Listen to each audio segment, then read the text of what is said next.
Before we start, a moment of silence for James Hardy.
Three, two, one. What up, mi gente? TR here. And you're listening to Talkin Schmit. A little bit of intro. Bro, just wait. It's cool, like tonight is the night. When you bring it, you gotta sing it. I wouldn't say it was fun. What do you mean, bro? Christian Fletcher's younger brother. Fuck the Dodgers. Big Dog's in. What do you think, Colin? We on? Schmitty? It's finally here. I'm on the vine. And it's good to hear all this love. Talkin Schmit, right? And skateboarding. I remember that. Who sent you? Dude, we need a magazine. Holy shit. This is the moment. Everyone keeps secrets from me. You better leave this shit in. What is happening? Let's hear it for Greg Swift. Yeah! Gregory. Wi-Fi check 1, Wi-Fi check 2. All right, everybody, we got a good one for you today. This guy has been in the game for about 5 decades, so we got a lot to talk about. You might have heard of Goin Off. You might have seen some of his surf films, a lot of Santa Cruz footage in the early days. That was definitely inspiration for me. This is Tony Roberts. How are you? Doing great. Great to be here. How are you doing? I'm good. Yeah, just what are we, 3 hours or 4 hours difference? You're in the Dominican? Correct. Yeah, I'm in Dominican Republic. 4 hours difference here. What's going on down there? You're surfing? Yeah, I'm here half of the year for the Caribbean surf season, which is the opposite of the Pacific. I'm in Nicaragua and El Salvador, 6 months of the year. And so 6 and 6 are my 2 favorite countries. 3 favorite countries. Yeah, nice. Are there good waves right now? Yeah, it's very good. It's peak season and very consistent and perfect. Yeah, amazing. Okay, well, let's get into it. Early on, I saw that you weren't born in Santa Cruz. You were actually born in Oakland. Correct. Okay, I like that. Bay Area vibes. But you moved to Santa Cruz early, and that's kind of where you got your start with skateboarding, surfing, filmmaking, the whole deal, right? Correct. Yeah, I was born in Oakland, Frick neighborhood, and moved to Santa Cruz in kindergarten. So my father was an insurance salesman, and he bought a little condo on the beach at Venetian Courts in Capitola for a weekend house. And the first weekend we went there, my mother said, "This is it. We're staying here. We're not going back to Oakland." So I was very blessed, and my father commuted the rest of his days, and we lived on the beach. Damn. So you started surfing at a young age. Yeah, I started surfing and skateboarding at 8 years of age. From my bed, I could lift my head up and see the waves. There were hippies riding skateboards all around my house, and so I was born right into it. Was Derby already there or not yet? No. I started What year skateboarding in was 1973. 73. And when was Yeah. Derby? It's like 78 or something? Yeah, around then. Okay. Was SoCal before Derby? It was, yeah, SoCal was before Derby, so I never even went to Derby until, like, SoCal was over with. Oh, okay. Because SoCal was the spot. Like, that's where Roscoff lived at the end and stuff, right? It was like those little moguls with the hip and stuff. Yeah, they destroyed the whole park in, like, 1980, and just the Beginner Bowl remained. And the Beginner Bowl went through a couple different phases, and at one point, Roscoff was living there, and John Insco and a dude named Batman, Brett By. Batman, that fucking rips. So did you start surfing first or skating first? What came first? It was the same time.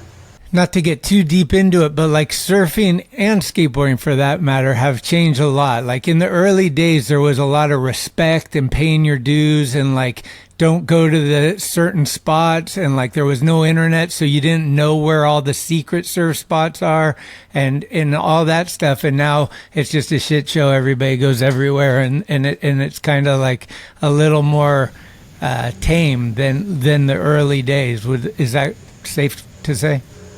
Absolutely. In the 70s, localism was very serious, and there was a lot of violence, and you didn't really go out of your neighborhood. And so people just kind of stuck to where they were from, and if you went somewhere else, you got hassled. If someone came to where you lived, you'd hassled them. But as you progressed in your surfing, you wanted to surf better waves.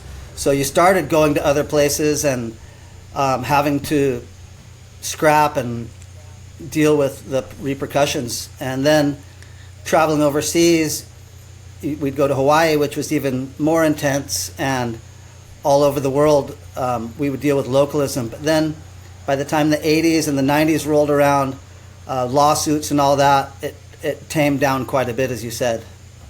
Okay, and then once the internet was born, it was really tamed down. I'm guessing. It's changed a lot, but I think it's better now than ever, because really, yeah, for sure. Because now it's just kind of an equal playing field, and those who are dedicated are still gonna rise to the top. So before it was kind of like where you lived was such a big factor. Now it's more like how respectful you are and how well you can surf. Way better. Okay, that's fair. What was some of the early, like, did you have a little crew that all kind of started together at the same time? Like your friends, you're like, hey, let's start surfing or let's start skating? Yeah, for sure. Growing up in Capitola, there was a kid named Mike Beeson who was my age. He was already surfing before I was, so when I saw him surfing, that actually inspired me to do it. I had 5 sisters, and one of my sister's boyfriends would bring me up the coast, and really it was Skate Park SoCal that kind of where my crew formed, and we had a little crew of skate rats that would skate together all the time, and it was kids from all different areas of Santa Cruz. So we would all kind of congregate there, and then we actually would travel all over the state and skate in the Big Ten skate park circuit. and we were mentored by Kevin Reed, who was the first surfer to do aerials, actually. And he honed his aerial act at Skate Park SoCal, and then was doing aerials in the 70s. So, yeah, we were mentored by some very big dogs. And Santa Cruz even has localism within itself, right? Like there's East versus West and that kind of thing within itself. Like, don't go over here if you're from there type shit, right? Well, in the 70s, yeah, it was very serious. You couldn't really leave your neighborhood. But actually, by the late 80s, early 90s, my friends and I broke that down completely, because as I started doing my surf videos and getting all the best surfers together in one group, we would call up the OGs on the east side or the west side and say, hey, tomorrow we're going to be filming. We're bringing all the guys from both sides of town, and they would give us our blessings. So we'd show up and blow up, and nobody could say anything because the OGs, we had their blessings. So little by little, once you became a really good surfer, you could go surf wherever you wanted. We broke that down. Before that, and there's still people now that try to keep it alive, but they're kidding themselves. There's no more east side, west side. That stuff's dead. And of course, there's the gang situation. You know, there's the east side is kind of more the Crips, the west side is kind of more the Bloods. And in Santa Cruz, the gang culture kind of seeped into the skateboarding and the surfing culture a bit. And so that still exists, of course. And you've got Watsonville. And so there is still localism. But as far as surfing goes and skateboarding goes, if you're good, you just go to the best spot and do your thing. I'm very proud that we helped end that. Yeah, you can let your skating do your talking or surfing. You know, people respect you, that it's going to be hard to vibe you. Completely. And people still try, but those aren't the legitimate people. Okay. Early on, for me, my grandparents always inspired me to shoot photos. They always had a camera in my hand. We'd go to Disneyland, I would shoot photos. I had tons of those like little circle disc cameras and all that. So like it was only natural for when video cameras came out, I progressed into that, and I've always had a thing for that. Like, what was your story to like get into like the filming and stuff? Yeah, super similar to your story, actually. My parents always had cameras. They documented everything. And my father gave me a Minolta Auto Pack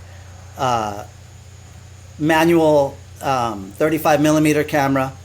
And so I would learn to shoot photos. What I would do is I would get a roll of 36 photos. I had my little notepad, and I would write 1 through 36, and then I would shoot a photo, and I'd write down my exposure and my aperture. And then I would, when I get the photo back, study my settings and then make adjustments. And so I was kind of self-taught in that way. Then I had an actual photography class in 7th grade. It was my first kind of formal education with a light room, a dark room, and we got to learn how to develop and really learn the art of celluloid itself. And then I got a Super 8 camera and started making movies of my friends and I, and doing little edits in my garage. And I would have all the neighborhood kids show up. And then as I started filming kids from both sides of town, it was like I'd have like 100 people in my garage. Then I started renting out Grange halls and doing events, and I was already doing DJing. So I had homemade sound systems with plywood boxes and punk rock bands and reggae bands. And so we would have these events where I would show my movies. I had a cassette soundtrack that I would have synced to the reels, which I would make by, in my house I would play the reel on a projector and record the music, and then stop the projector and press pause on the cassette deck, and then change the music, the LP, put on a different album, and then turn on the projector, keep recording, and I'd do that for the entire movie. And then I would, at the beginning of the movie, press play on the cassette deck. Hopefully the projector wouldn't have any problems and burn the film reel. But if I got a clean run of the projector all the way through, then the sound would sync up and I would narrate live on the microphone. Ah, okay. And would you do music too, live, or no? Yeah, absolutely. Yeah, the cassette was all the music, and then I would narrate over it. And I was trying to provoke reactions, and a lot of the footage would be like from parties or or people like, getting their ass kicked, or girls on the beach, or whatever. And so I would always kind of like make little one-liners about whoever was on the screen, and everybody would be screaming and yelling, and there was frisbees and flying around and kids hanging in the window. It would always end basically with the cops coming and shutting it down, and oftentimes a riot, and it was wild. Do you remember what your first Super 8 camera was? Yeah, my first Super 8 camera I got at the swap meet. It was a Minolta, and it used the cassettes. I kind of got the hang of it on that one, and then I ordered this camera projector combination from this place called, I think it was called Consumers Distributors or something. And it was like a Chinese setup where it was kind of the same brand. I don't remember what the brand was, but that didn't last long. And I was always buying projectors at the swap meet, and I learned how to repair projectors. So my house was kind of like a projector repair shop on one side and a film editing like studio on the other side, with just piles of broken projectors, and I would take them apart and put them together, and building speakers, and yeah, I was quite a little film nerd. That's amazing. Like, what do you think it was that like instantly you wanted to edit? Like, editing kind of came a little later for me. It wasn't so obvious. Like, I was just filming, and we would just watch the raw tapes back. And it was a little later where we started splicing it up and whatnot. Yeah. Were you kind of like immediately drawn to the edit process? Oh yeah, because the surf movies would play at the Santa Cruz Civic Auditorium, and that was everything to me. I would watch those movies, and I was really drawn to Australia and the Australians. And so my whole thing was trying to kind of emulate what I saw that those guys were doing. And not only surfing, but the way that they made their movies, because there was kind of like, there was the Australians making surf movies, and then there was the American making surf movies. And the Australians had a completely different style, which I was really drawn to.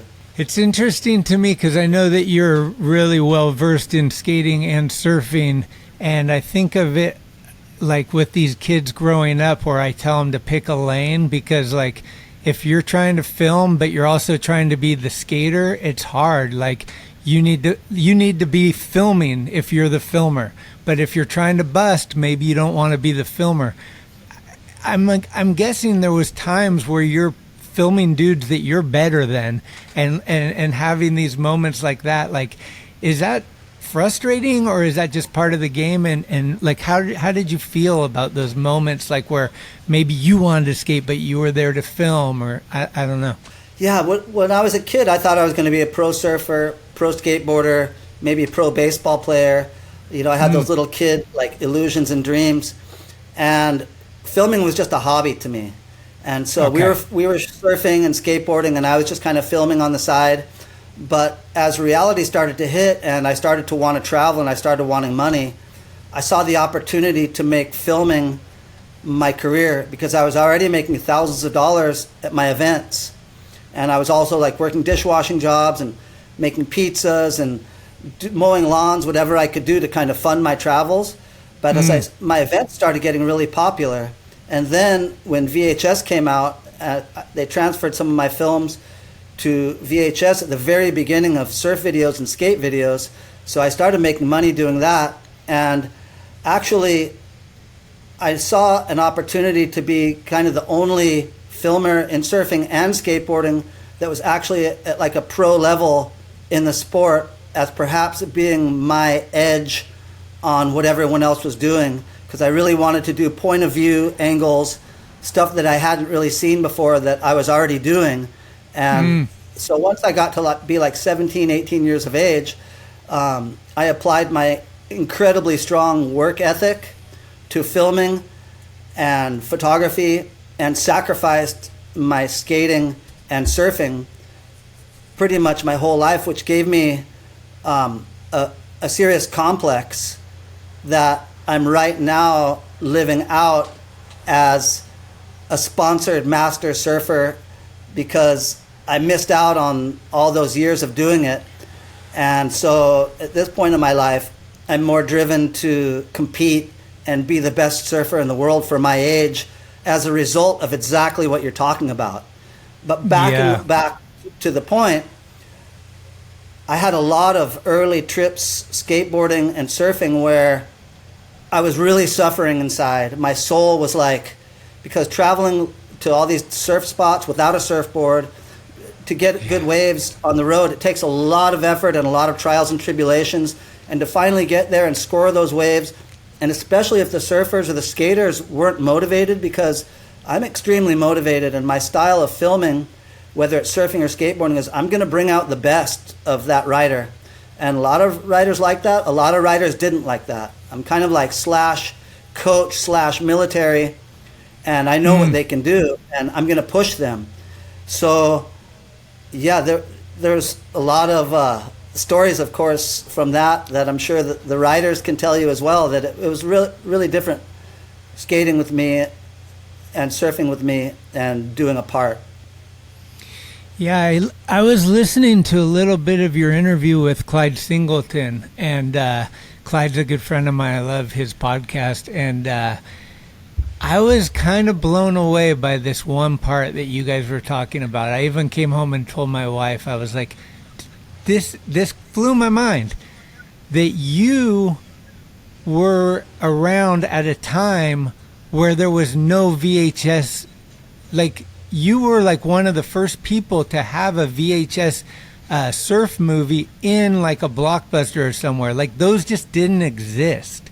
And so in my mind, like, this happened during our lifetime, that there was no VHS tapes. It went to like Laserdisc for like 5 seconds, like DVDs, all this shit, and then going to HD, like where we are.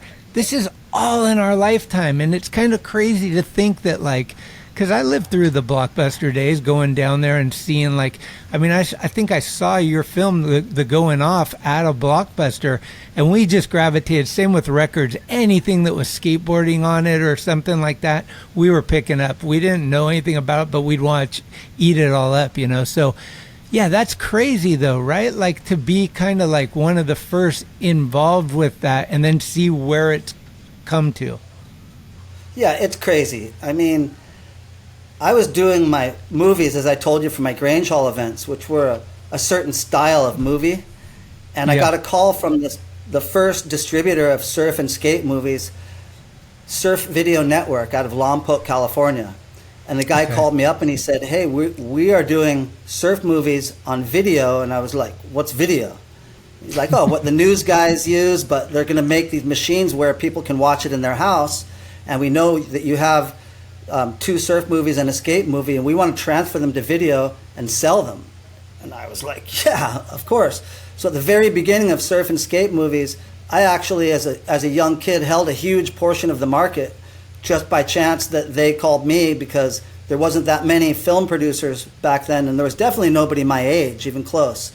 So I've always loved skate videos all the way through all its different phases, and to this day I watch everything that comes out, and I love skate videos, and I follow the new like filmmakers and YouTubers, and I try to interact and engage, and they give me no love at all. Like, they have no idea about the history, they don't care, but they've basically got a guy who, the way that I see skate videos is like a huge office building, and me and a few other guys built the foundation from the floor up.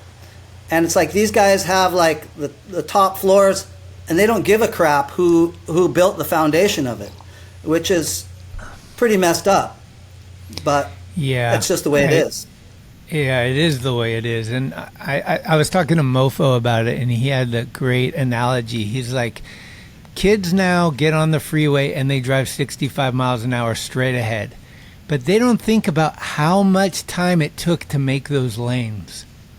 You know, like, it wasn't always like that. It wasn't smooth and straight ahead. Like, there was a lot of like work that took to get that. And that's the same for everything, skating, whatever. And I've always preached, like, if you take the roots away, the tree dies, you know, like those type of things are like embedded in my head. And that's why I do this stuff, is to try to keep the stories accurate and exciting for the younger generations, because pretty soon we're dead, and then all the lies start where it's like, oh, I did this. It's like, no, you didn't. Like, you know what I mean?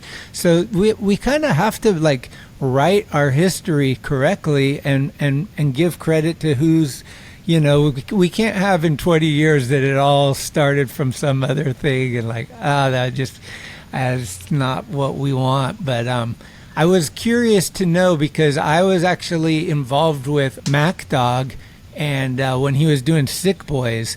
And my analogy, and I may be wrong, but I always thought of, so you could say it either way, like Sick Boys is the Goin Off of San Francisco, or Goin Off is the Sick Boys of Santa Cruz. Like, that's kind of how because I saw Sick Boys actually first, because that was my area, my bros were in it, and it was like, and then later I saw Goin Off, and I was like, holy shit, Jaya is like Arco, you know, like it was like these guys that like skating around their town, hitting the spots and all that stuff. And I know you guys were friends and influenced by Malvino and stuff. So talk about like that, because I'll tell you right now, there's not many people that I know that don't love those videos. Like Sick Boys for Northern California, insane. Like people, I'm like, whoa, you watch that a lot? Yeah, I have a copy, you know? And I think same thing for Goin Off with, especially with Jaya's passing and stuff. I think like that was just so golden to see. And I'm guessing that kind of threw you into the NHS world too, making those early Santa Cruz videos. Like Goin Off came first, right? Totally. First off, thank you so much for like putting those two videos in the same category. That's a huge honor, because Sick Boys is freaking legendary.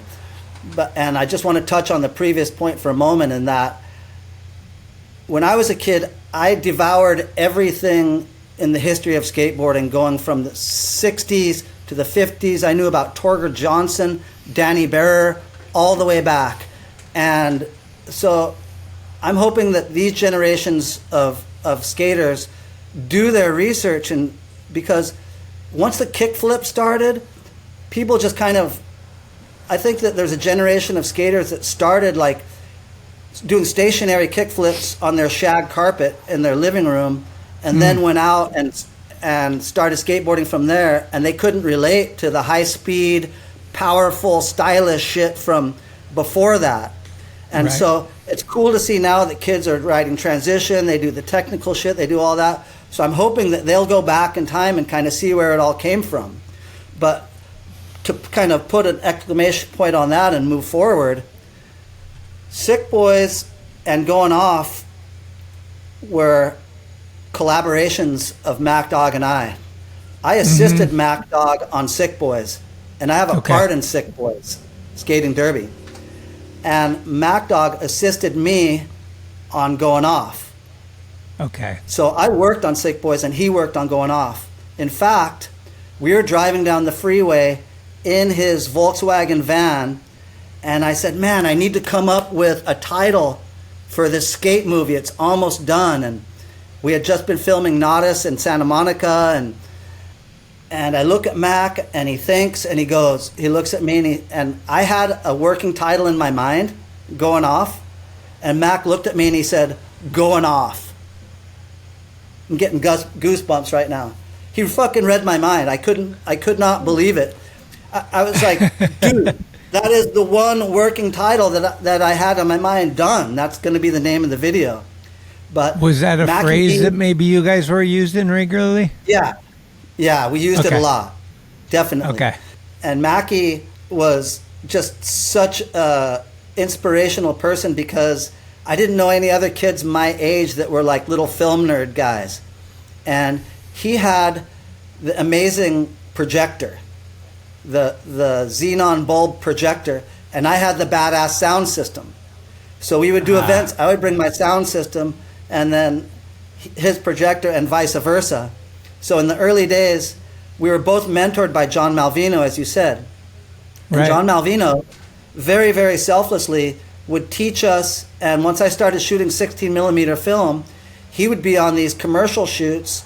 And when he'd finish the reel, he'd put it in the bag, he'd cut what was left, and then the leftover reels he'd put in a box and he'd give to me for free. So Malvino is a freaking huge guy for me, and a lot of people don't even know who that guy is, but he filmed the original snowboarding, like half-pipe stuff of Terry Kidwell and Sean Palmer and those guys in 16 millimeter film.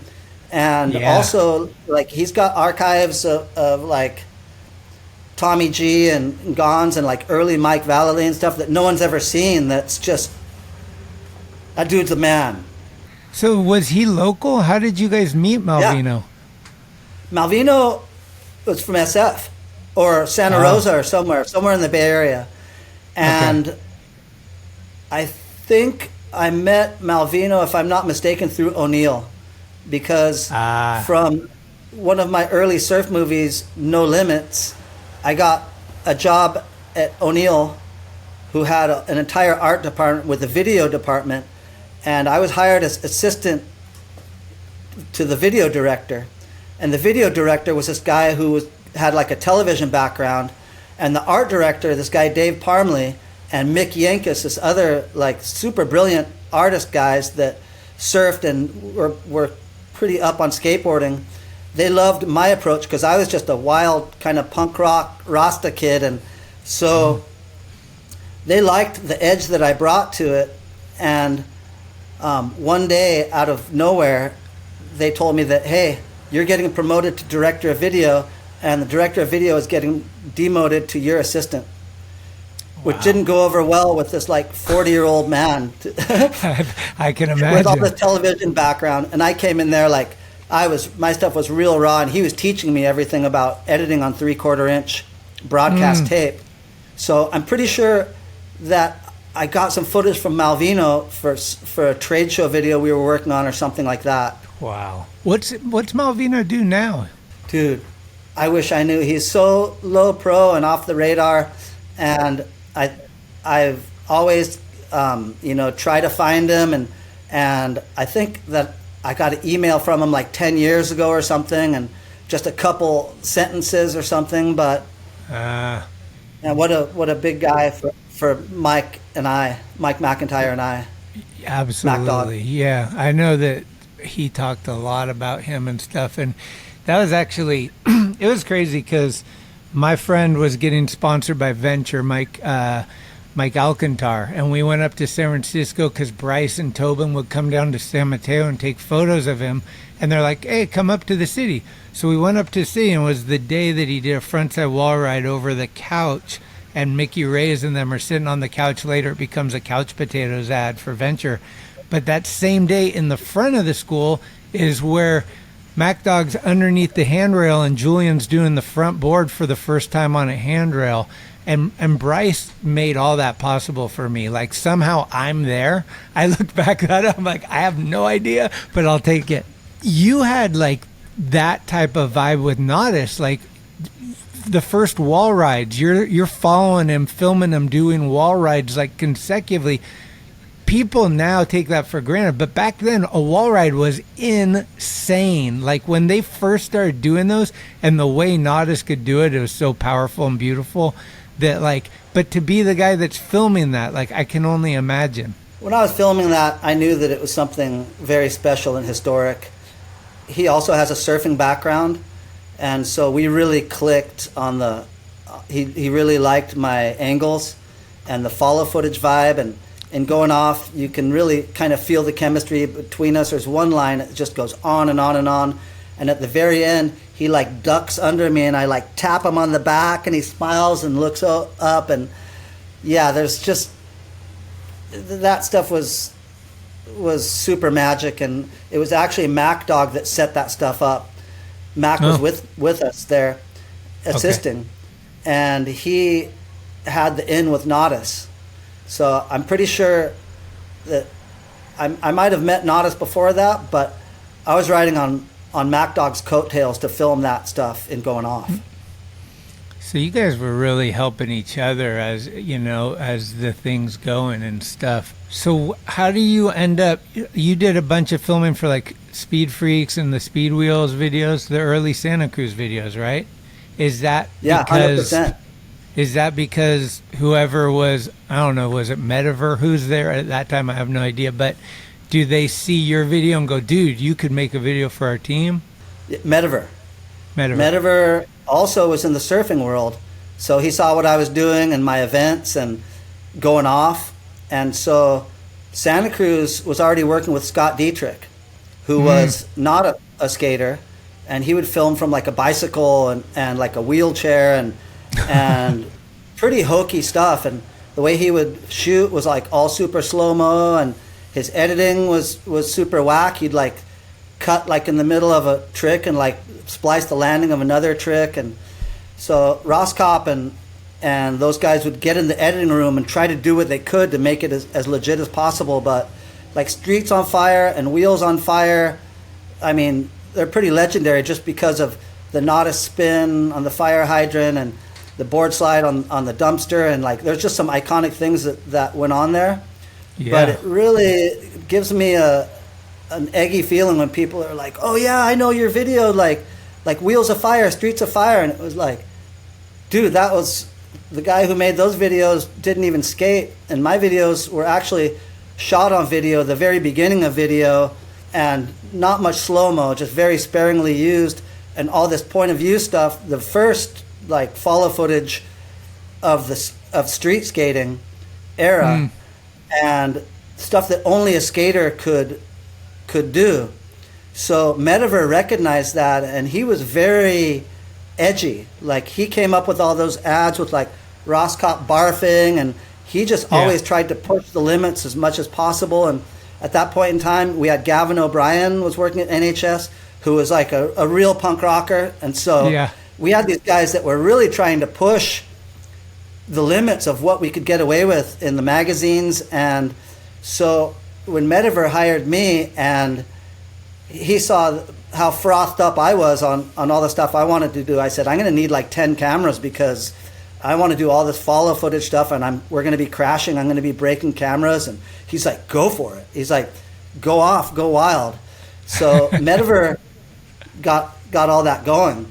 And a kind of a funny story about the Scott Dietrich TR kind of dichotomy was, there's a classic interview in Thrasher that Mike Burnett did with Grosso. And of course, they're going to ask him about his part in Speed Freaks, where I filmed him shaving his eyebrows and all that stuff. So this is where Jeff gets paid. Yeah.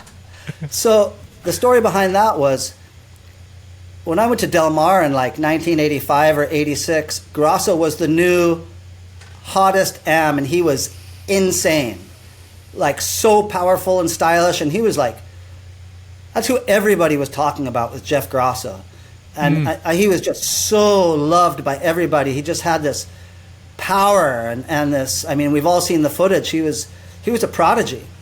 And so when I got the list of team riders, of guys I was going to film for Speed Freaks, and I saw Jeff Grosso's name on there, bro, I was just over the moon. And so he was living with Salba in Malba. So when I showed up to do his part, and he was on drugs and didn't want to skate. And I wasn't going out like that. I was like, dude, you gotta skate, you know, like you gotta try. And he's like, oh, I'm over it, cool guy.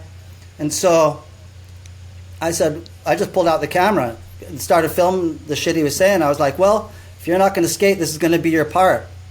And he loved kind of like being funny and kind of making a joke out of everything. So he's like, yeah, I'm just going to sit here and watch Bonanza and go out to the mailbox and get my check, and isn't this great? And I was like, dude, I'm not kidding. If you don't skate, this is going to be your part.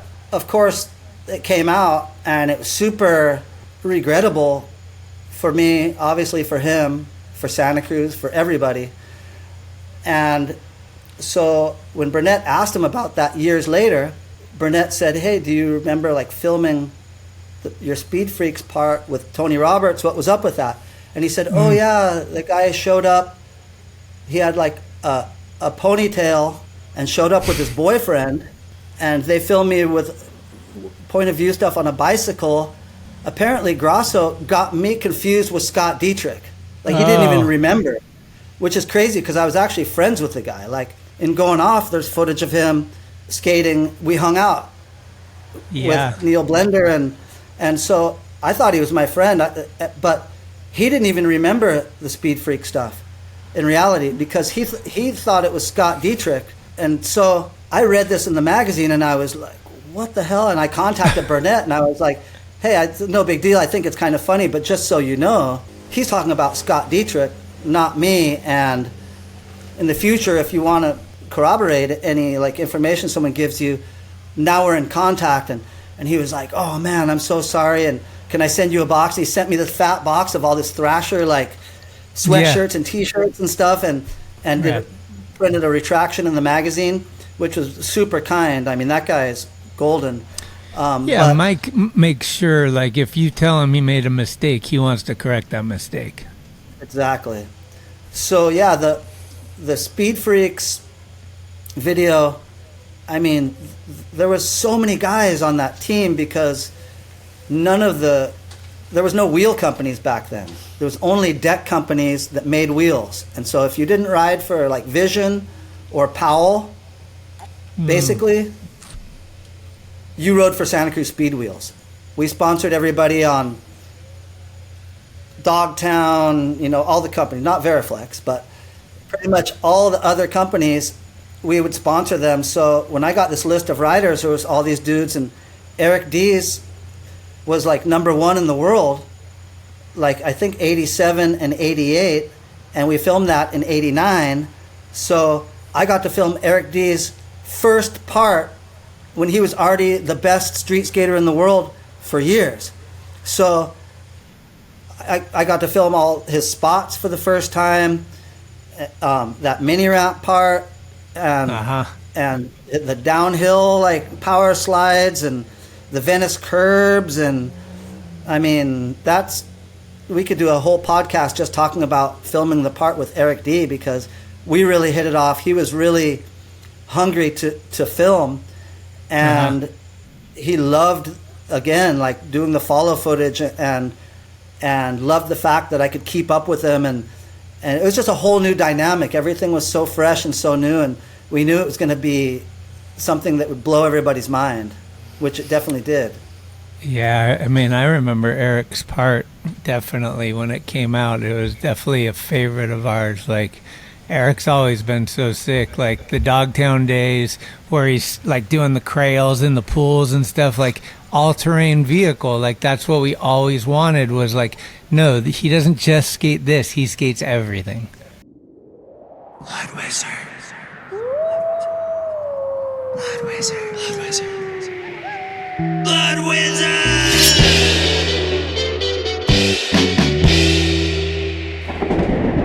Shop.bloodwizard.com. Tickety-tack. Hey, it's Corey at Blue Plate, 3218 Mission Street. Come see us. Meatloaf, fried chicken, deviled eggs, Dollar Olympia beers. We're here every day of the week. We got a garden, and we got smiles on our faces. Come let us make you happy. Well, what are some of the other films that you kind of like did and produce outside of the Santa Cruz world?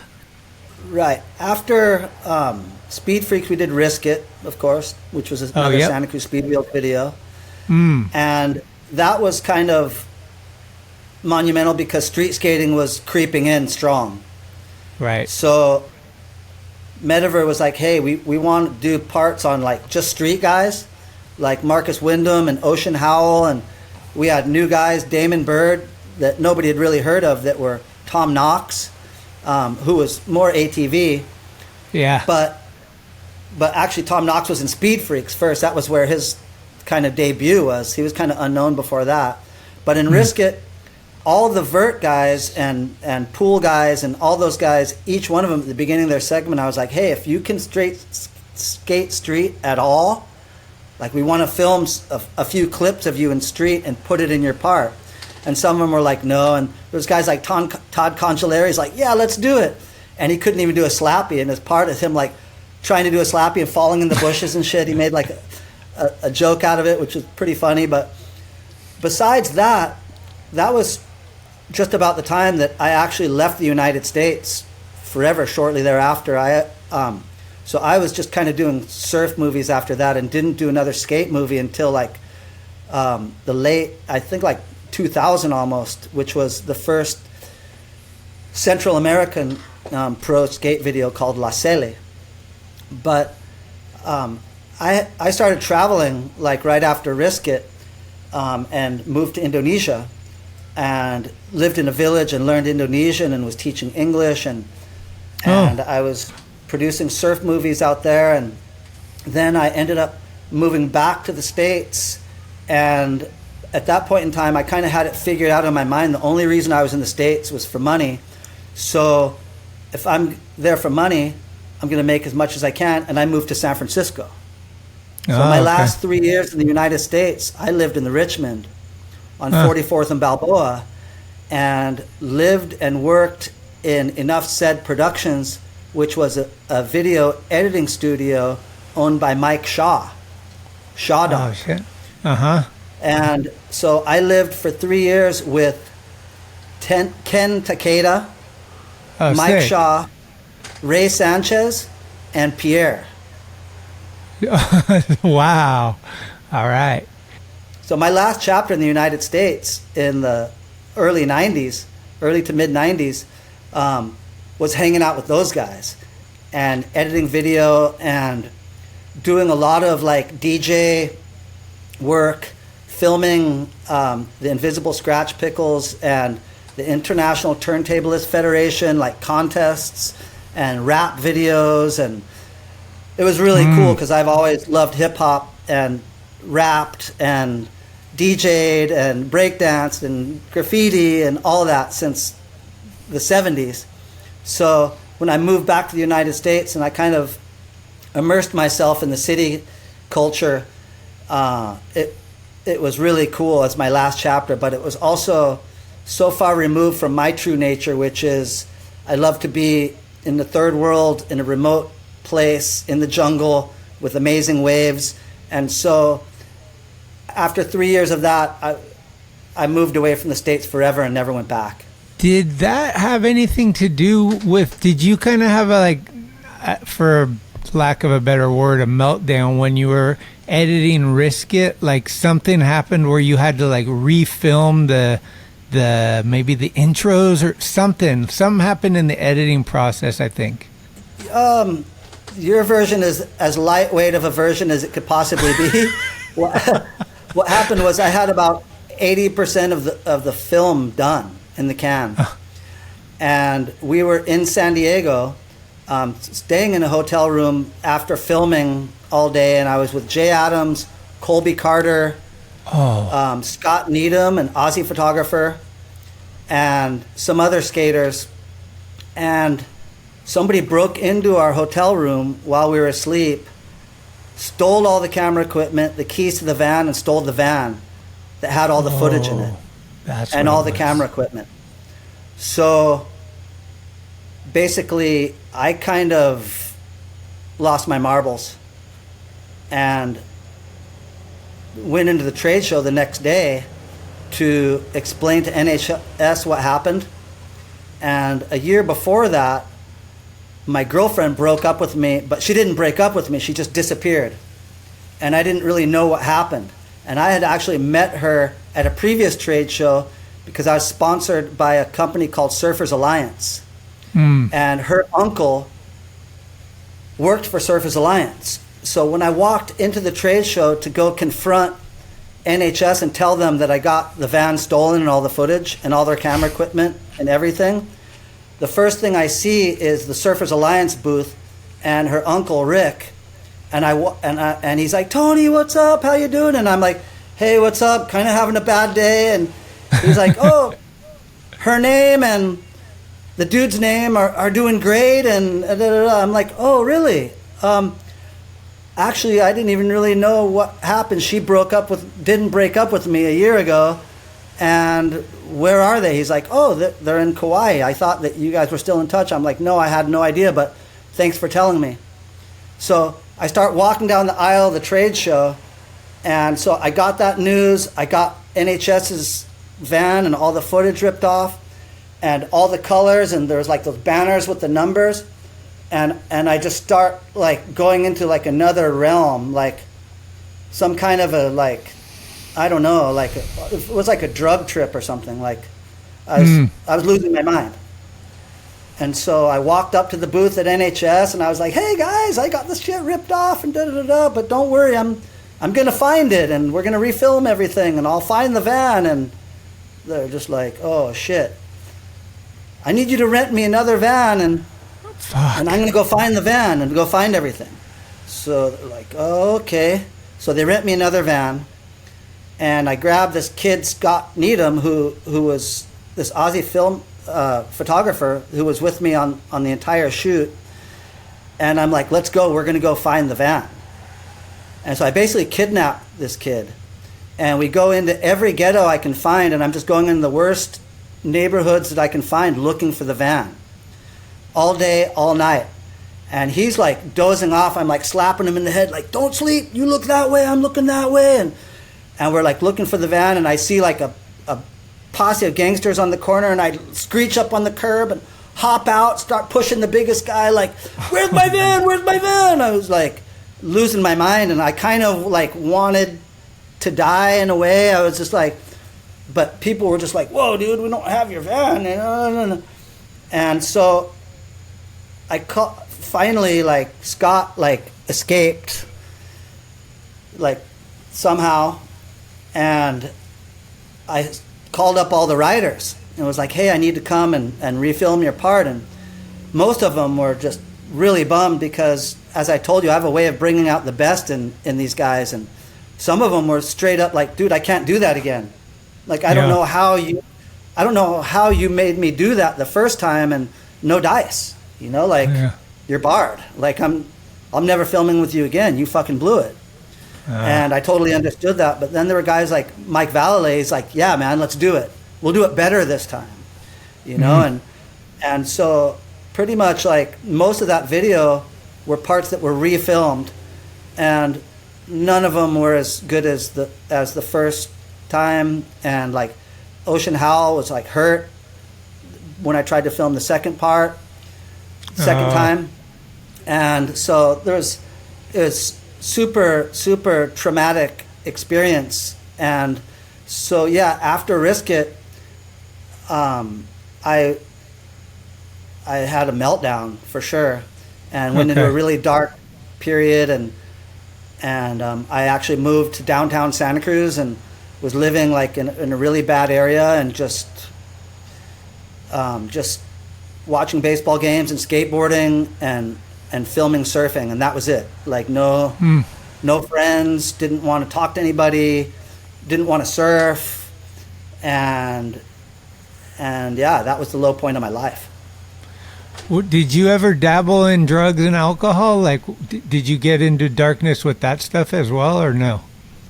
No, I mean, I smoked weed since I was a little kid. I tried pot and always drank beers, but I never really liked hard alcohol. And I did cocaine a couple times and mushrooms and acid, you know, when I was like 15, 16 years old.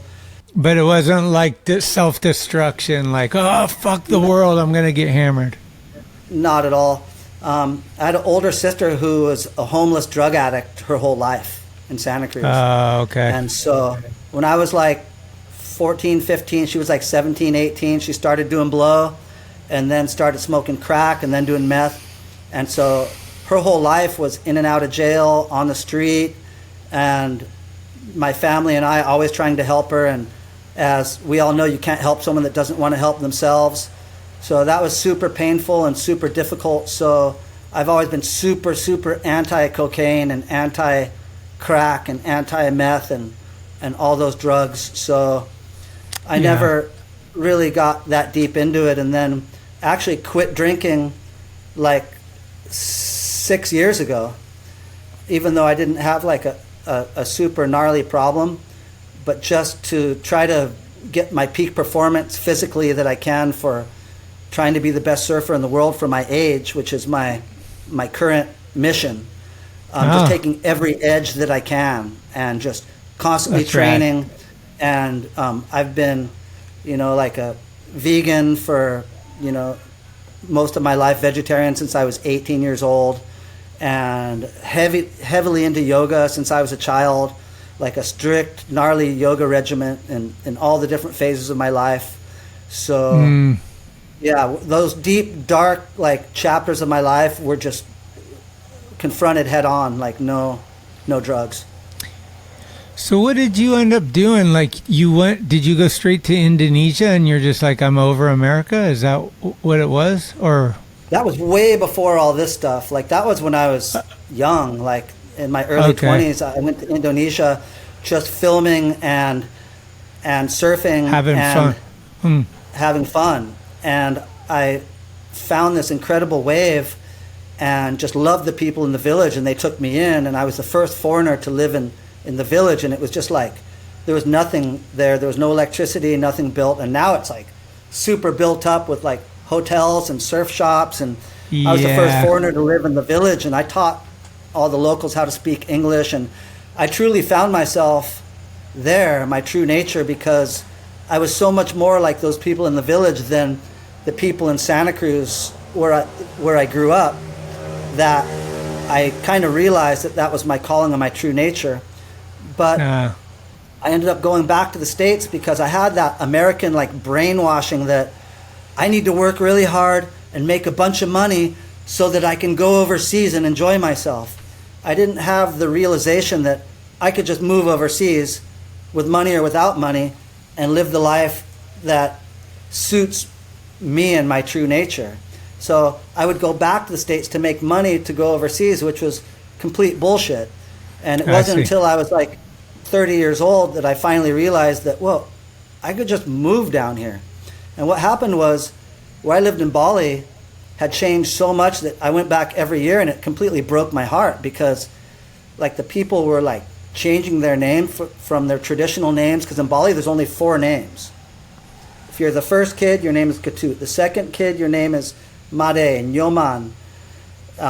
So there's only 4 names, depending on if you're the first, second, third, or fourth kid. I think I got one of them twisted there. And so at one point they all changed their names. And like one of my favorite ladies there, Nyoman, changed her name to Nancy Reagan. And I was like, oh man, this is like, I can't handle this. So that's when I moved back to the States and started making money and traveling to other places. And then when I first went to Costa Rica, I was exploring and discovering these spots in a similar type of situation where there was no electricity, no development, super simple people. And I looked around and I kind of realized, like, whoa, I kind of have my own Indonesia here. I'm going to move here and just live here forever. And kind of strangely, the same thing kind of happened in Costa Rica. It didn't get that built up, but I ended up moving to Nicaragua like 15 years ago. And it's like my favorite country in the world. Just the most beautiful country, the most beautiful people, incredible waves, way better than Costa Rica. So I kind of took everything that I had in Costa Rica and went up to Nicaragua. Nice. Have you ever linked up with Chico Brenes? Dude, we've been trying to link up for years because those years when he was in SF was right when I left. And so when he started going back to Nicaragua, I was there, but he was going to like the capital and to San Juan del Sur, and I was in this Playa Colorado, which was like in the middle of nowhere. But I reached out to him and I was like, dude, I know that you've been coming to Nicaragua. I live here. I made Speed Freaks and Risk It, and we got to link up. And he hit me back immediately. He's like, dude, those were like my favorite videos. No way. Like, we got to link up. And so we keep trying to link up, but we never have, still to this day. So that's going to be a great long time coming when it happens. Hell yeah. That guy's doing great. He surfs like almost every day. He rides a bike almost every day, and he skateboards almost every day. Like, he's just fountain of youth. Dude, his skating. I can't believe, like, I love his tricks, but between his tricks, that floaty pop thing he does, like, from one trick to the other, it's just like, it's so unique, and it just gets better with age. Incredible. Yeah, I agree. I love Chico.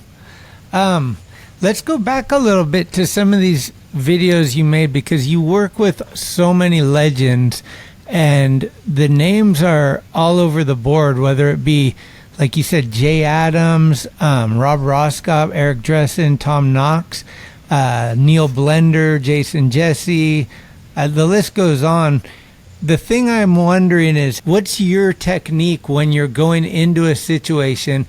Let's say Jason or Neil, they're both kind of like, they don't really want to skate around too many people and they have their way. And then there's other dudes that are more flamboyant, like Mike Vallely probably doesn't give a shit and he's doing his thing. So are you kind of adapting to your atmosphere, or do you just go one direction no matter who it is? Or like, what's your philosophy when you're dealing with those kind of situations? Well, I'm a very chameleon sort of person, because growing up in Santa Cruz, I was in the music scene, I was in the art scene, I was in skateboarding, I was in surfing, I was in graffiti and all these different worlds. So I was able to kind of like adapt in that way, in the personality sort of thing. So when I met somebody, there was always common ground and we always became friends right off the bat. But when it came to shooting, I just have one style of shooting. And like, for example, after Speed Freaks, Jason Jesse never wanted to shoot with me again. Yeah, Risk It, he filmed with Sturt and other dudes and sent in all the footage. My mind is a garden.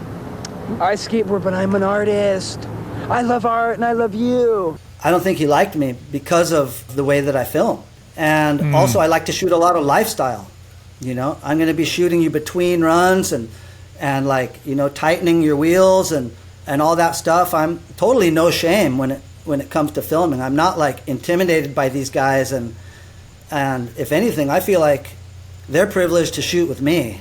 So I'm coming in hot. And as you said, some guy like Mike Vallely, he loved that. Vallely, you can't push that guy hard enough, and he would just, any concept I had, anything I wanted to do, he was just like boom, boom, boom, boom, boom. And not many people can match my energy either. And he really could, and Blender, I think I just got lucky because we were having a lot of fun joking around, and I think that he appreciated the fact that I could skate his ramp that was 3 feet high with like a foot of vert. I love that kind of stuff. You know what I mean? So I was pulling out dozens of tricks on that thing, and most people can't even do a grind on it. So we're skating together, and was that the part where the dog's barking? Yeah. So I would just grab the camera after a few runs and filming his stuff, and I think that was how I was able to get that candid Neil Blender that no one else, I don't think, has ever attained. Yeah, it's special for sure. And Sadlands, those follow footage and stuff, yeah, that was magical, and I now looking back, I was really lucky, it was pure luck, because if I couldn't skate, then none of that would have happened. Yeah, I think it's safe to say that you need to get the respect from your subject, and that is going to go a long way. Like, if somebody is stoked on you, they're going to put up with your whatever your little things that are bugging you, and they're going to give you more opportunity to try to get the right angle and the trick done properly. If they're not into you, they want to bounce. You know what I mean? Yeah. And so, like, it is kind of a filmer's nature to be a chameleon a little bit, because you need to blend in with so many different personalities. Yeah, like Roscop, he's way different than Corey O'Brien. Those are two different individuals.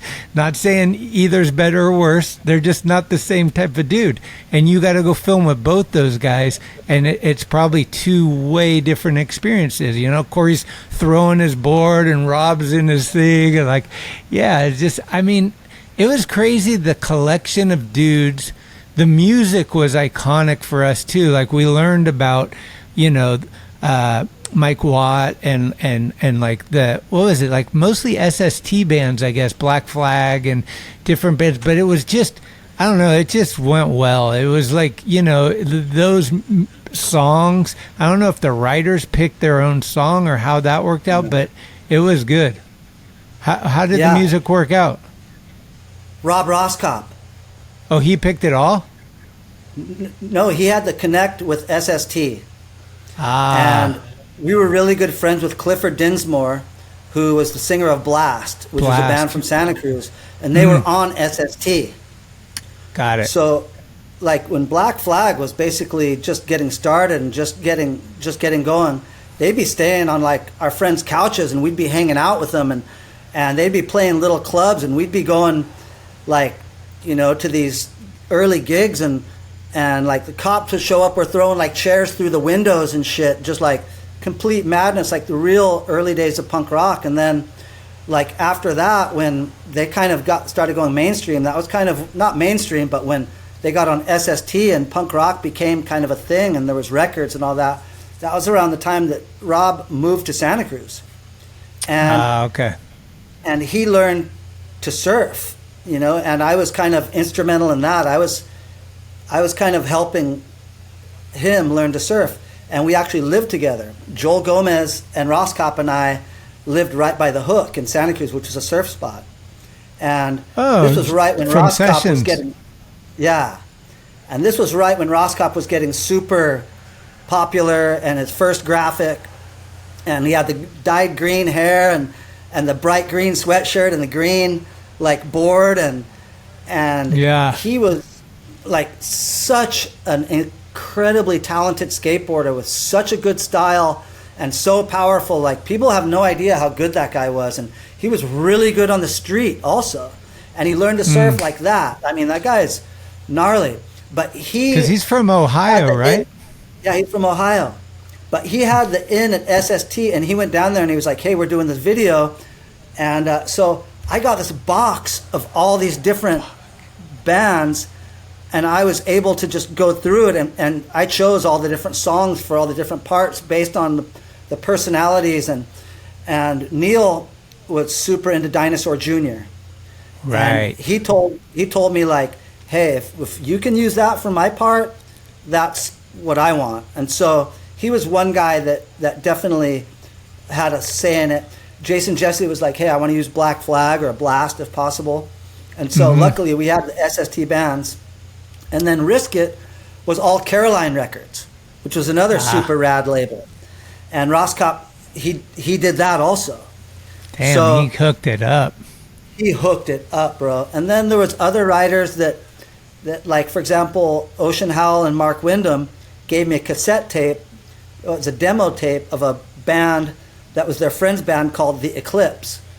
And the song was like a new romantic, kind of like effeminate, kind of like Smith's style song that somehow fit perfectly with the music. And strangely enough, I used a very similar song like that on Nodis's part in Goin Off, which was my friend's band called The Human Race. And so both of those two songs have become iconic, like cult skate video soundtrack classics that I get emails all the time of people that want to know about those bands, that want those songs, that want Human Race or The Eclipse like CDs or records, and they're both just obscure bands that never really did anything. And I had no idea that how many like skaters could resonate with that, because I guess there was like the nerdy kind of like whoever liked the Smiths, you know what I mean, instead of Black Flag, and the kind of the flippy like early like front foot impossible style skating and whatnot with that kind of music really resonated with a lot of people. So some of the guys gave us music. Todd Swank gave us music of his own band, Crankshaft, and that was super rad. And so it was mostly a mix of stuff that if someone had music like Ron Allen, I asked him, I was like, dude, I know that you're making these sick tunes. Why don't you give us one of your songs? And so the song for his part in Risk It is his music. And it's kind of a ska riff. And he's the shit. Dude, he's so rad. And we had so much fun filming that part. And so there's a lot of like iconic soundtrack, and another like going even further back, like in Going Off, Tommy G has a hip hop instrumental for his part, which is the first hip hop in a skate movie. Wow. So there was a part in like a PAL video before that where in the background they're doing freestyle and there was some like wiki kind of like breakdancing dang, shit. Dang, dang, dang, dang, dang, dang, dang. It's Parallel Ender. Exactly. But the first hip hop in a skate video was in Goin Off, like NBD soundtrack. That's so sick. Yeah, there's just so much history on just the music end of things. It's kind of endless topic. It's different now because there's so many like Spotify's and different things where you can just type in a band and then it gives you 20 bands that are similar. So it's a little easier to find shit and all that stuff. But back then, skate videos were the holy grail. Like, that's how I found out about Dinosaur Jr. Neil Blender likes them. I'm buying their record. What the hell? Like this, oh my God, it starts out the Alien video. These guys, you know, it's just like Black Flag, all those SST. And like, it just helps each other out in my mind. Because I think music, I trip out on it a lot. I think when you're editing something, like, think about it like this. The skateboarding part is so gnarly, right? But the music is the worst. How is that part going to be versus the best music ever with not so good skating? You know what I'm saying? Like, it's a trip when you think of it. The music is important. So important. And like, I watch every new edit that comes out in 2024. Everything that comes out on Thrasher, the Barracks, all of it. You know what I mean? You're staying up with it. Yeah, I love it. And like I said, I built the foundation of this shit. So I want to see what people are doing with it. And nothing, in my opinion, with street skating lines goes better than hip hop. Yeah. And there's nothing more cringe than N-bombs with somebody who's not gangster. And I don't understand how people don't realize this. Like, I just saw a Sewa Krukov part with some like, there's like N-bombs every like 10 seconds and it's this big white Russian dude. And talk about not fitting, it's just awkward. I mean, I have to mute it. Like an N-bomb with like Stevie Williams or something, it actually fits. But, and hip hop without N-bombs, nothing works better. It's got the flow. It's like another thing that a lot of people don't realize is if the music is harder than the skating, it makes the skating look soft. Yep. If the music's a little bit softer than the skating, it makes the skating look hard. And I don't understand how people don't realize this. They put this sometimes like crazy music, and it makes the skateboarding look weak, and it's the same in surfing.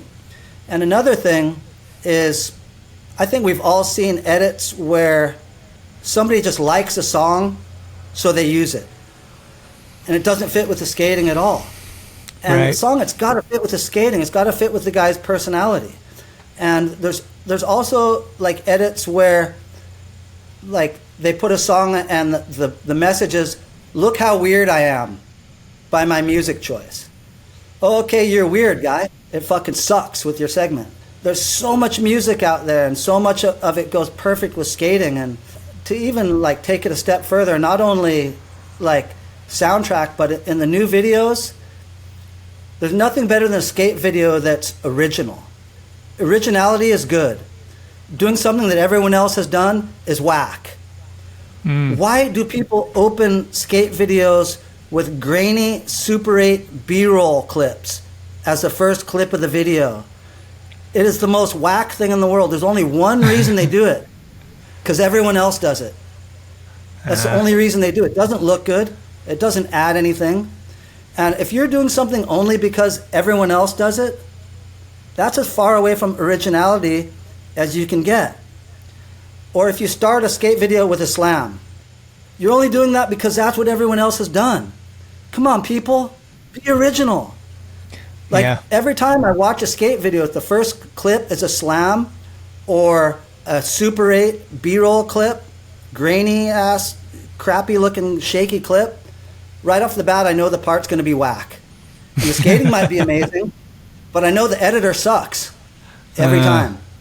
When I see a part start with an amazing line right out of the gates, and the music fits perfectly, and they're not repeating angles.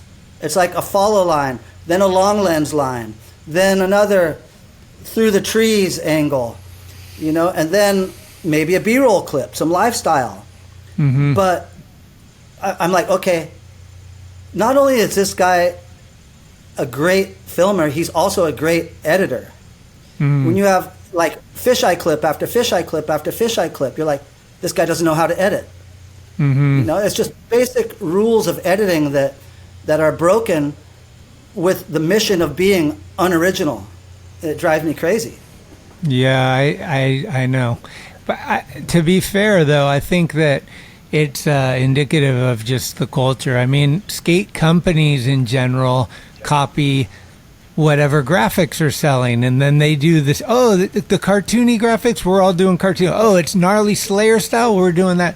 Like, people are scared to live outside this comfort box in almost everything, so it doesn't surprise me. But it is very obvious with filming, like William Strobeck made kind of his mark by filming super close on faces right before the trick, and then that was in a Supreme video, which was really popular. Then every filmer's doing it after that, and you're like, dude, you're kind of ruining this thing. Like, you know, like French Fred used to like roll on his board long lens, and he was kind of like known for the guy that would do that a lot. And it was like, oh, I'm going French Fred style. But then it's like, dude, do you. Like, we don't need like 100 of the same dudes. I trip out on this, so I wanted to ask you, since you talked about this brings up something that I've been tripping on, because I don't know much about surfing. I don't surf, and I'm tripping on you filming surfing and maybe, unless I'm wrong, not having as many options to mix up the angles. Like, you're pretty much long lens or in the water, right? Like, well, actually, the amount of angles filming surfing is infinite. But to back up to the Strobeck angle, that's my angle. If you watch Risk It, if you watch Speed Freaks, I started the face to feet thing and back and forth. That's my angle. And I used it very sparingly in the editing room. And that dude wasn't even born yet, or was like in diapers or something. And then he abused it. And so people hate on that guy's videos in all the comments because he does that too much. And it's even called the Strobeck angle. No, dude, that's my angle. Surfing, I've always been an angle specialist. So I love getting back, shooting through the trees of the action. Now with drones, it's infinite. Yeah, that's true. And my daughter films every session with me, and she's an amazing drone pilot because she's got the gamer touch. How so cool. She's breaking like realms. She films angles surfing with a drone that nobody even gets close to. And what a fun thing to do, father-son or father-daughter, huh? Oh, it's incredible. Like, you're surfing and she's flying the drone like a video game and filming you. Is that correct? Every morning. That's amazing. And then when I'm working and I'm shooting, she's shooting drone. And I'm like climbing trees, shooting from the water, shooting point of view from the board, shooting long lens, shooting from up the beach, shooting from a stand-up paddleboard out the back, guys doing airs at the back of the wave. Like, it's just endless, the amount of angles. I think with skateboarding and surfing, the only limit to angles is your creativity and your mind. I feel like you need more lenses, maybe. Like, I've gone out and filmed some surfing, and I can only get so close with my equipment. So you need like an extender and then like a way bigger lens when the waves are far out there if you're filming from shore. Oh, yeah. And do you agree that San Francisco is pretty gnarly for surfing? Yeah, San Francisco is open ocean. It's always bad conditions there for the most part. So you've got like a lot of wind, a lot of short interval swell. And Santa Cruz, for example, it's inside a bay. So by the time the waves get in there, they're groomed and perfect. And San Francisco, when it's good, it's really good, but it's very rare. Yeah. It's a really difficult place to be a surfer because it's almost never good. and it's freezing. Yeah, but so it's great cold. it's great for your endurance and for your strength, because you have to do so much duck diving and deal with a lot of assholes.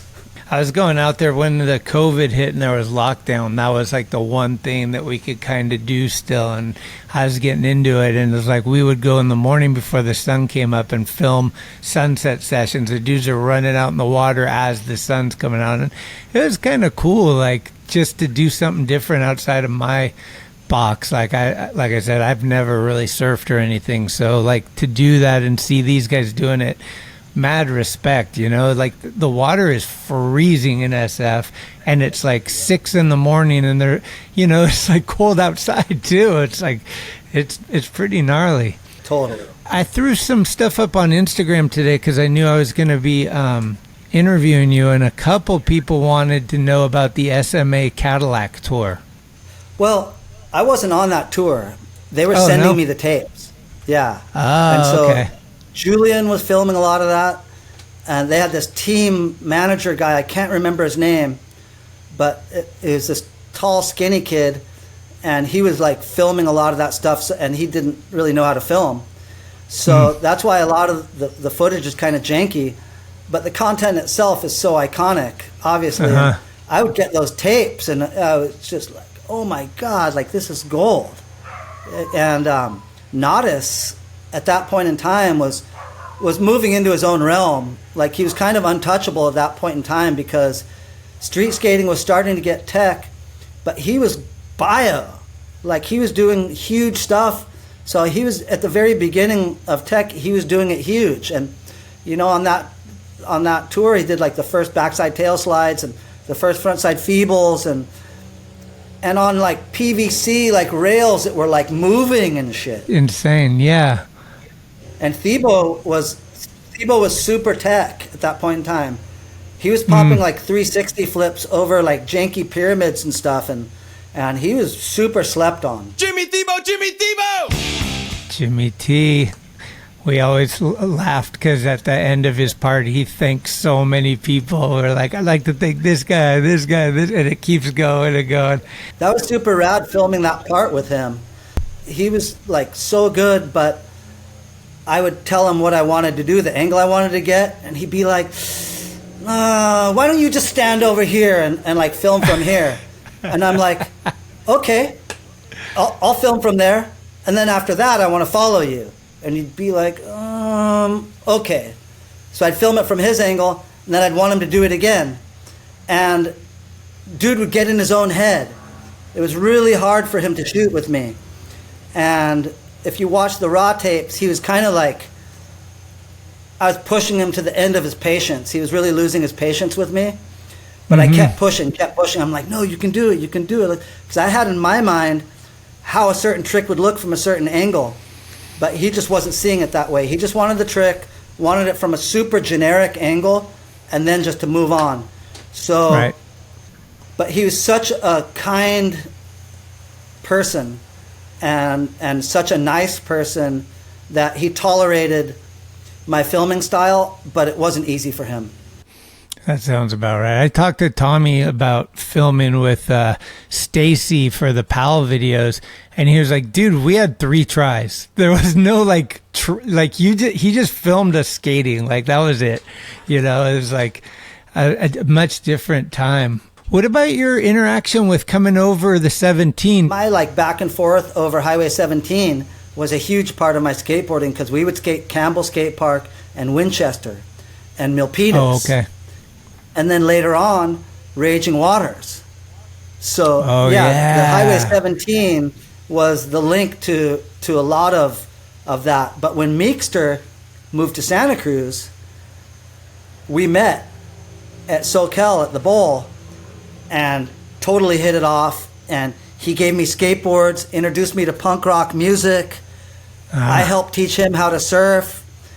And we ended up going to gigs together.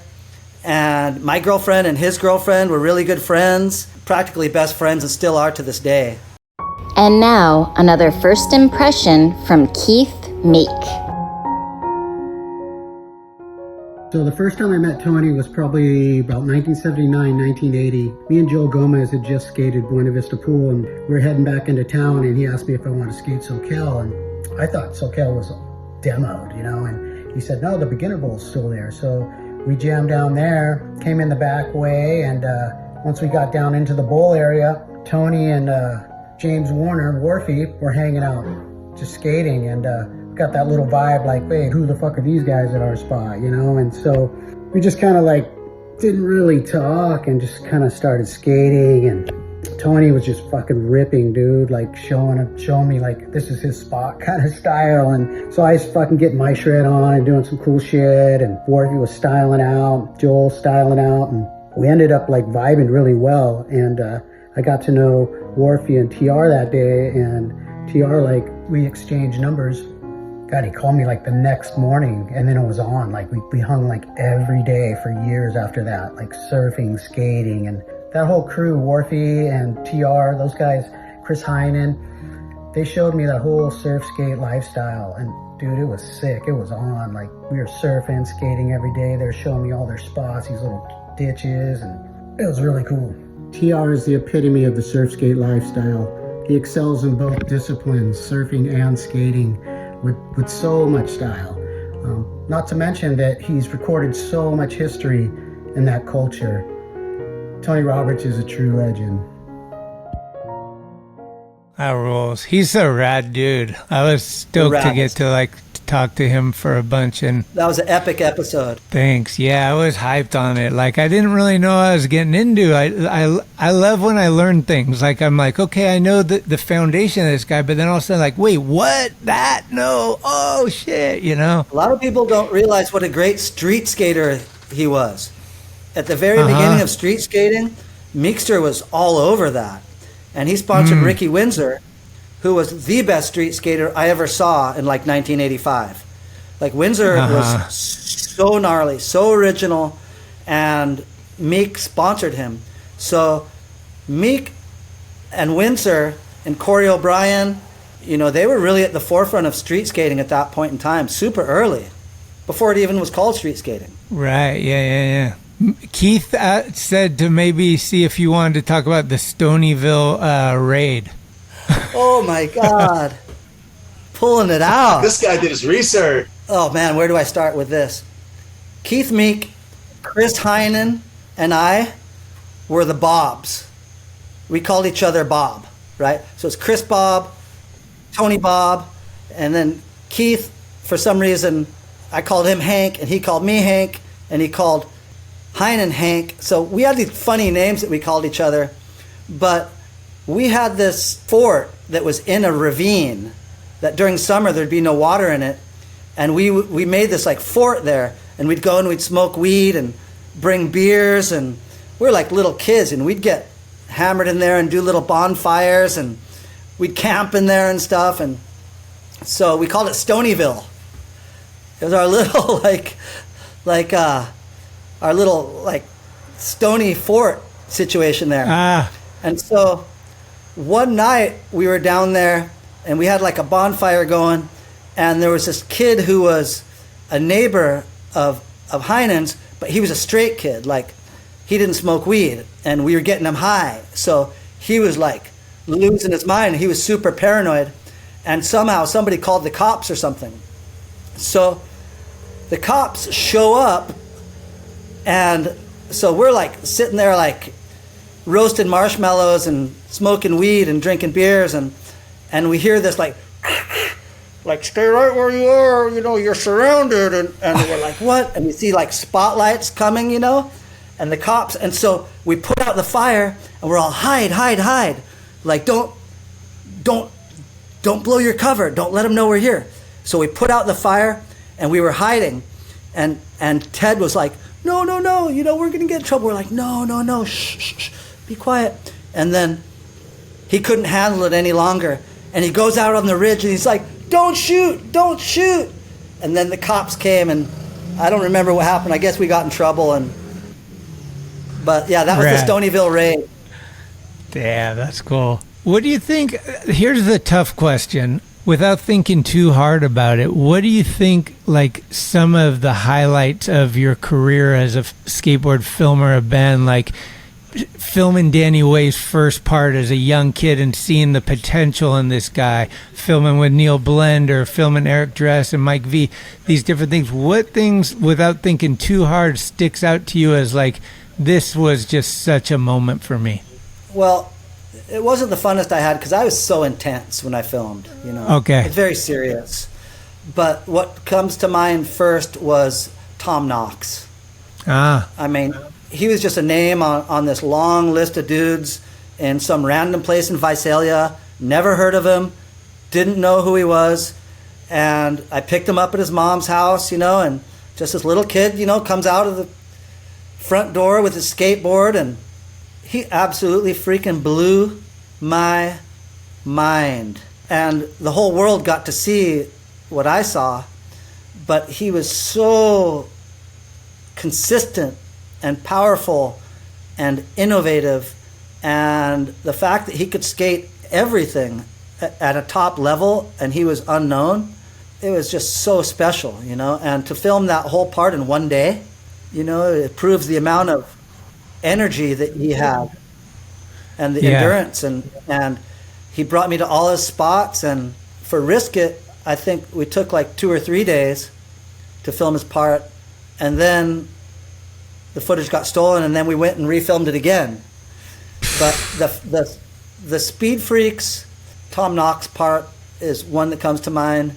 Another one is the Tommy G part from Goin Off, because he was just way out in his own category. And street skating, again, it wasn't even really street skating yet, and he was street skating, like olling up curbs at high speed, and the way that he linked everything together was full surf style. He has the style. Yeah, and he was anti-surf. Like, one of my favorite memories of him was he came to Santa Cruz, and we brought him to the beach, and he had all black clothes. He was like super skinny, and this was like in the free beer like days. And he goes, man, he goes, this sucks. He goes, all this stupid sand, stupid waves, and the stupid sun. It was a classic TG quote. Yapple dapple. But filming that Goin Off part was a few years after that, and he just got his board on Powell, and he was so fun to film with, and we'd call him up and be like, hey, we want to come up and film. He'd be like, yeah, TR, come up. And I had my little stickers and stuff. He'd put them on his board, and Mickey Reyes was super good at that point in time. He was like kind of the new like SF like guy, and Julian and Tommy and his brother Tony, of course, and Bryce. Right, yeah. You know, we would always like I would always film with Bryce, who was super good also. And so like to go to SF and film with those guys was very special. A big part of it was the avenues, those spots. Oh, you know? yeah. The high speed, like natural, like landscape, and the way that Tommy would adapt to that landscape with his unique tricks. And I was shooting 16 millimeter film. So sick. That was just like very, very special for sure. For sure. Damn, that also, rules. Jaya's part in Goin Off was very special because he was just an unknown kid that I saw skating at Derby and put him on. I shot a couple photos of him, and I said, hey, you're really good. Like, do you want to get sponsored? And he's like, yeah. Like, he had a janky, like, beat-up board. And so I called Joel Gomez. I was like, Joel, I've got this kid. He absolutely rips. Do you want to sponsor him? And he's like, yeah. Tell him he's sponsored and to come see me. So Joel Gomez sponsored Jaya sight unseen. Oh. So Jaya went in there and got a setup, and then that was kind of how he got started. And then street skating came in after that, and he started going up to SF a lot and getting really good. It's actually kind of a a weird story, but Jaya is like one of the only people who I ever filmed that clowned me. I mean, may he rest in peace. It's super sad, like the way that his life ended and all that. But in the middle, I spent a lot of time in Australia. And I did a lot of skating there, a lot of filming there, and I shot for Slam Magazine, Skate and Life Australia, and I have a deep connections in Australia. And Andrew Curry did who is the editor of Slam Mag, he did an interview with Jaya when Jaya was like, you know, a top pro writing for, I think he wrote for Invisible or like one of those companies. And he said, hey, you know, he's asking him about all this stuff. And he said, hey, at the very beginning, you did, I think your first part was Goin Off with Tony Roberts, you know, and how was that? And he said, oh, he goes, don't even ask me about that. He goes, please, like, scratch that question and don't put it in the interview. Don't ask me anything about that video. And he's like, well, why not? He's like, that's kind of like where you got your start, right? And he goes, next question. And then that was in the interview. Whoa. And so I read that and I was like, what the hell? So back to the city contest, I saw him.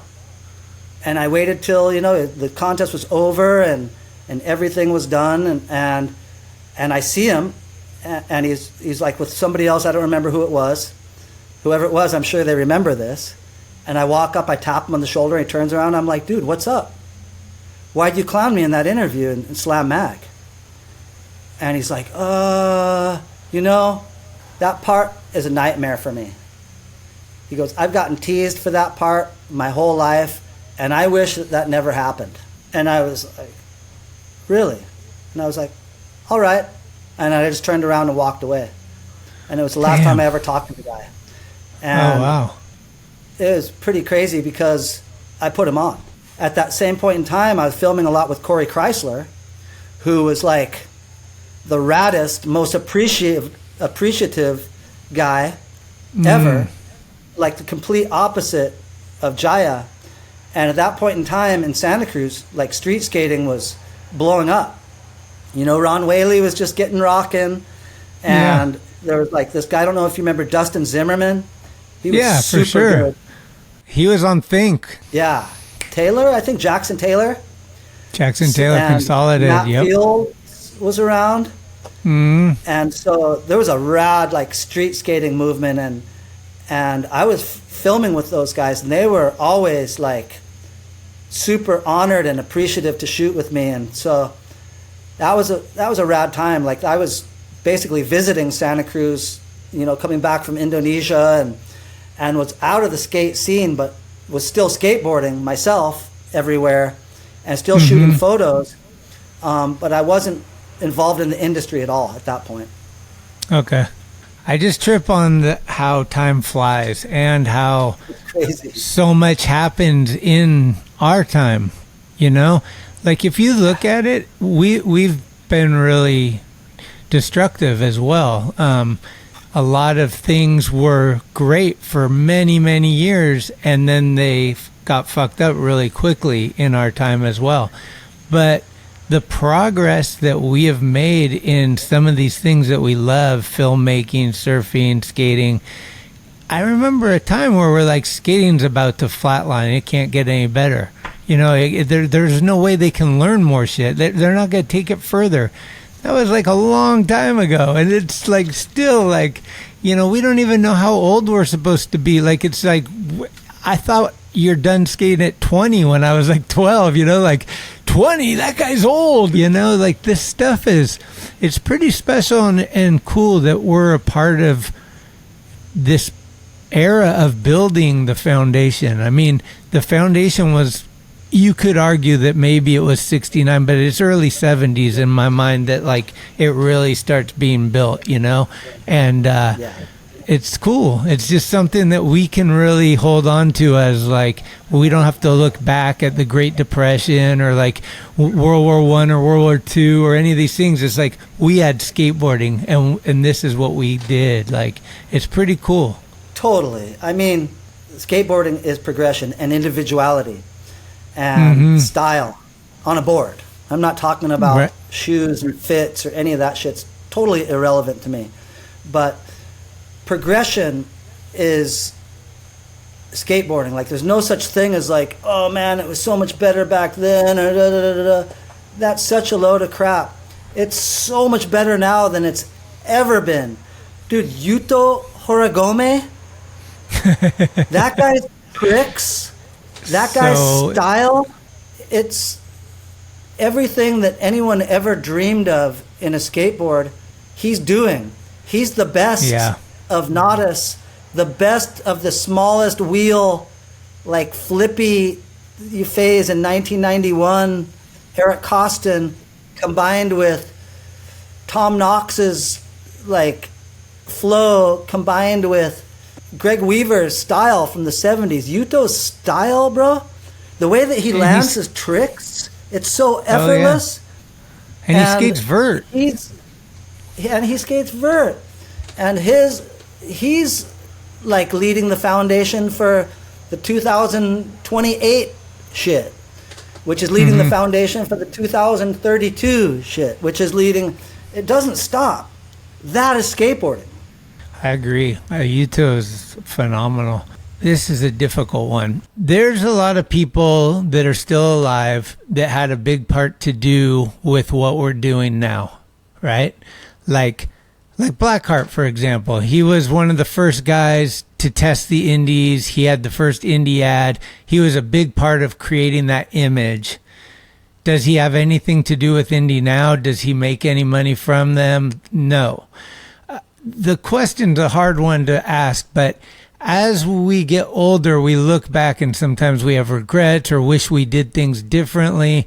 We were young kids. We didn't know what was going on, how big things were going to get. I'm curious to get your understanding on like your footage from that era. Like if people want to like YouTube, right? People are ripping stuff. People are repurposing it. There's the new documentary rave that everyone's trying to do. Everyone wants to do these interviews and show old footage. It's like, wait, are you paying for that? Like, who filmed that? Not you, you know? What's your take on that? And especially being so far removed, like, where are you right now? You're in Dominican, right? I'm in Dominican Republic. Well, first of all, back to Blackheart. In like 1978, he was the best guy. Yeah. Like, he'd show up at a pool and he was untouchable. Right. Like he was like, nobody knows how freaking good Rick Blackheart was. Like, he'd blow Tony Alva out of the water. Not blow him out of the water, but he was at Alva's level, okay? Which nobody else was in 1978. And Pineapple and a few guys, but Blackheart, like, he's never like one of those names mentioned somehow. And at the beginning of Indy, he gave me my first set of Indies at Skate Park SoCal. I was sponsored by Astral Skateboards and Astral Wheels and riding mid-tracks, and he showed up to the park and he gave all us kids like the first like experimental stage, not even stage one, stage zeros. That's and sick. That was a game changer, the way that those things turned. But as far as like present day footage goes and everything, I've got my YouTube channel, Real Skate Stories. Right. And being that everybody's using my footage like all over the place, I'm starting to use other people's footage as well. And I contact them when I can, but when I can't, I put it out there and give them credit. And that's been something that's really hard for me to get my head around. Because at one point, when YouTube, the first time I saw YouTube, and I went on there, and everywhere I looked, my footage is everywhere. And people are like reposting entire videos of mine. And Vans did like love letters with Jeff Grosso. And almost every episode was built around all my footage. So I contacted Vans and was like, you guys got to pay. We got to work something out. And they're like, no, we don't. You know, like, we got permission from Santa Cruz. And I'm like, evidently you didn't talk to Santa Cruz. Because I think I'm the only filmmaker that everything that I shot for Santa Cruz, it said in my contract that I retain equal rights to the footage as NHS. So they can use it wherever they want, I can use it wherever I want. But if a third party wants to use it, they need my permission and to negotiate with me. So, epically latered, Vans, one by one, I've hit up all of these guys, and in the end, they all ended up paying. That was a while ago. Now it's just a big free-for-all, you know? It's like, I stopped caring about it. If it's a cool project, I'm just going to let it slide. If it's something whack, I'm going to get it taken down. But as a result, I'm doing videos now and pulling footage from old like NSA contest videos and giving them credit, but it's part of a story. It's part of a documentary. It's not reposting the entire video that they made. And it's a weird topic. Like, I found out because I'm good friends with, well, I haven't seen him in like 30 or 40 years, but Harry Jumanji, the Brazilian, New York dude, who I used to skate with him and Doug Smith, Dave Nelson, and Stanley Roybal in Mission Beach in the 80s. And when he was just this young kid with a flat top and just ball of energy, and we were skating jump ramps, and he was like the raddest kid, and we had so much fun together. Back to your topic about like Blackheart and guys like aren't getting the recognition, and it's my mission to cement these legacies of these people that are important parts of what make up our skateboarding family, and they're just kind of sliding away in obscurity. And my own story, nobody would know anything about me if I didn't self-promote. I'd love to just be this humble guy and just kick it in the corner and be like, yeah, and not say anything, but nobody would ever know about me.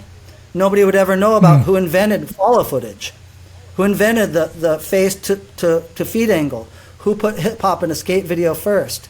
There's a long list of shit that nobody would know if I didn't get out there and throw it out there, because no one's going to say it.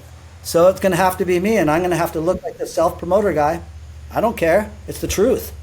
Everybody's a credit claimer, though. Like, everybody wants to. I mean, it's insane. People always want to take credit for things, and it's no. Yeah, I think the whole world's a me-centric situation where, I mean, the Instagram, you're looking at photos of yourself all the time instead of photographing what you're at. Like, you know what I mean? Like, there's a lot of crazy stuff that's going on with the obsession of oneself.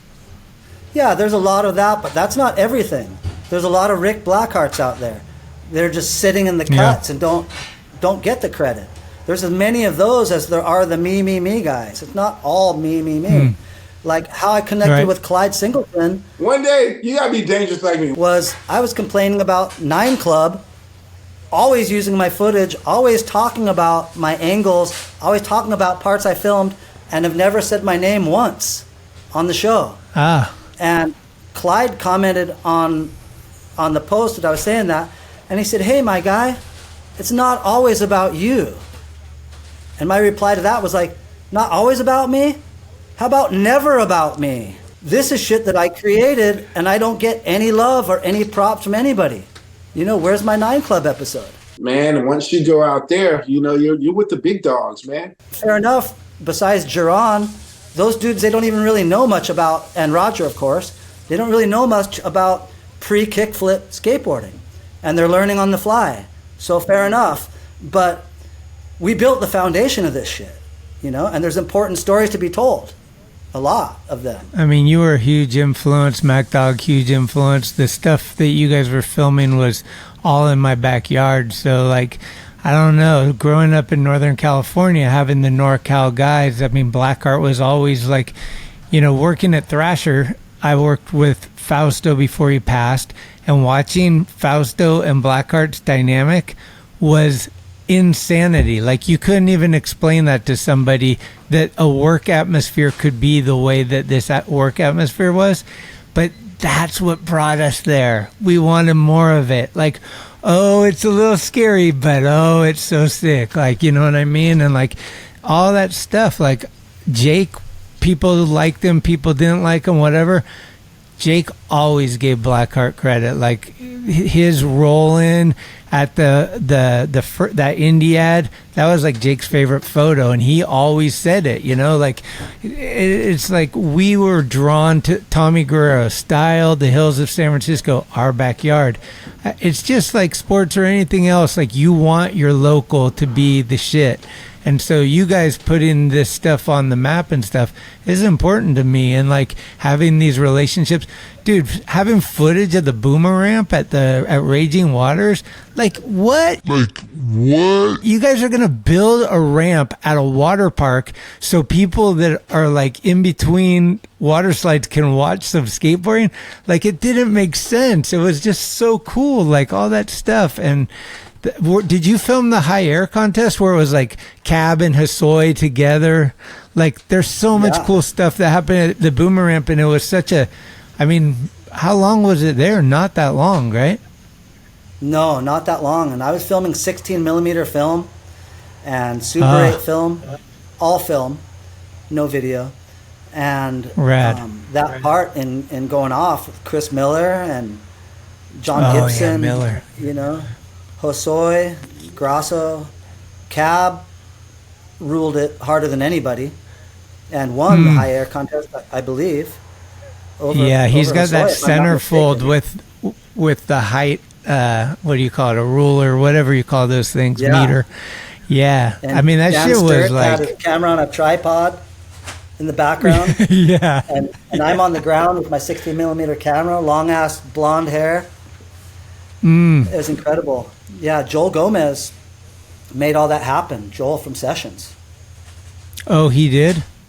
Yeah. That's sick. Dude, you've got to do an episode with Joel. You've got to. I mean, he was at the forefront of snowboarding. Like, he was down with, like, he brought me up there to film, like, Kidwell and Sean Palmer and Duck Boy Wallace and Mike Rankwit, those guys at the very, very beginning, like, of snowboarding. And Joel was a ripper, like really good snowboarder, really good skateboarder, good surfer, super stylish, and was just a real dude, you know, and he hooked people up that deserved to be hooked up. And he always supported my skateboarding and my surfing. And if I asked him, like, hey, I want to surf in a contest, you know, I don't got any money, he'd pay my entry fee. And he tried to get me in a mini ramp contest when I was like totally out of the loop. He called me up. He's like, dude, there's this mini ramp contest. I think you could win the thing. And I'm like, bro, I'm going to Australia tomorrow or something. It was like, but yeah, Joel's the raddest. Rad. Yeah, I got to connect with him. What do you think one of the one of the coolest events that you took part in was Capitola Classic? Did you go to Mile High? Like some of these old, like Great Desert Ramp Battle, some of this stuff was so legendary as a kid growing up, like having these things.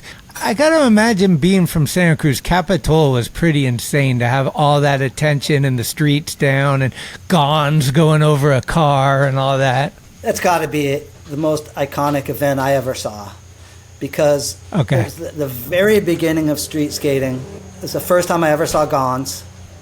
The Gons. Hosoi and Meekster and Steve Olson was ripping. Hey, what do you know? Bing, bing, bing, bing, bing. If you were a skateboarder in 1985, you skated everything. You weren't a street skater or a vert skater or a pool skater. You just skated everything. And so, like, everybody showed up, you know. Eddie Radegui was killing it. Blender was absolutely just blowing minds.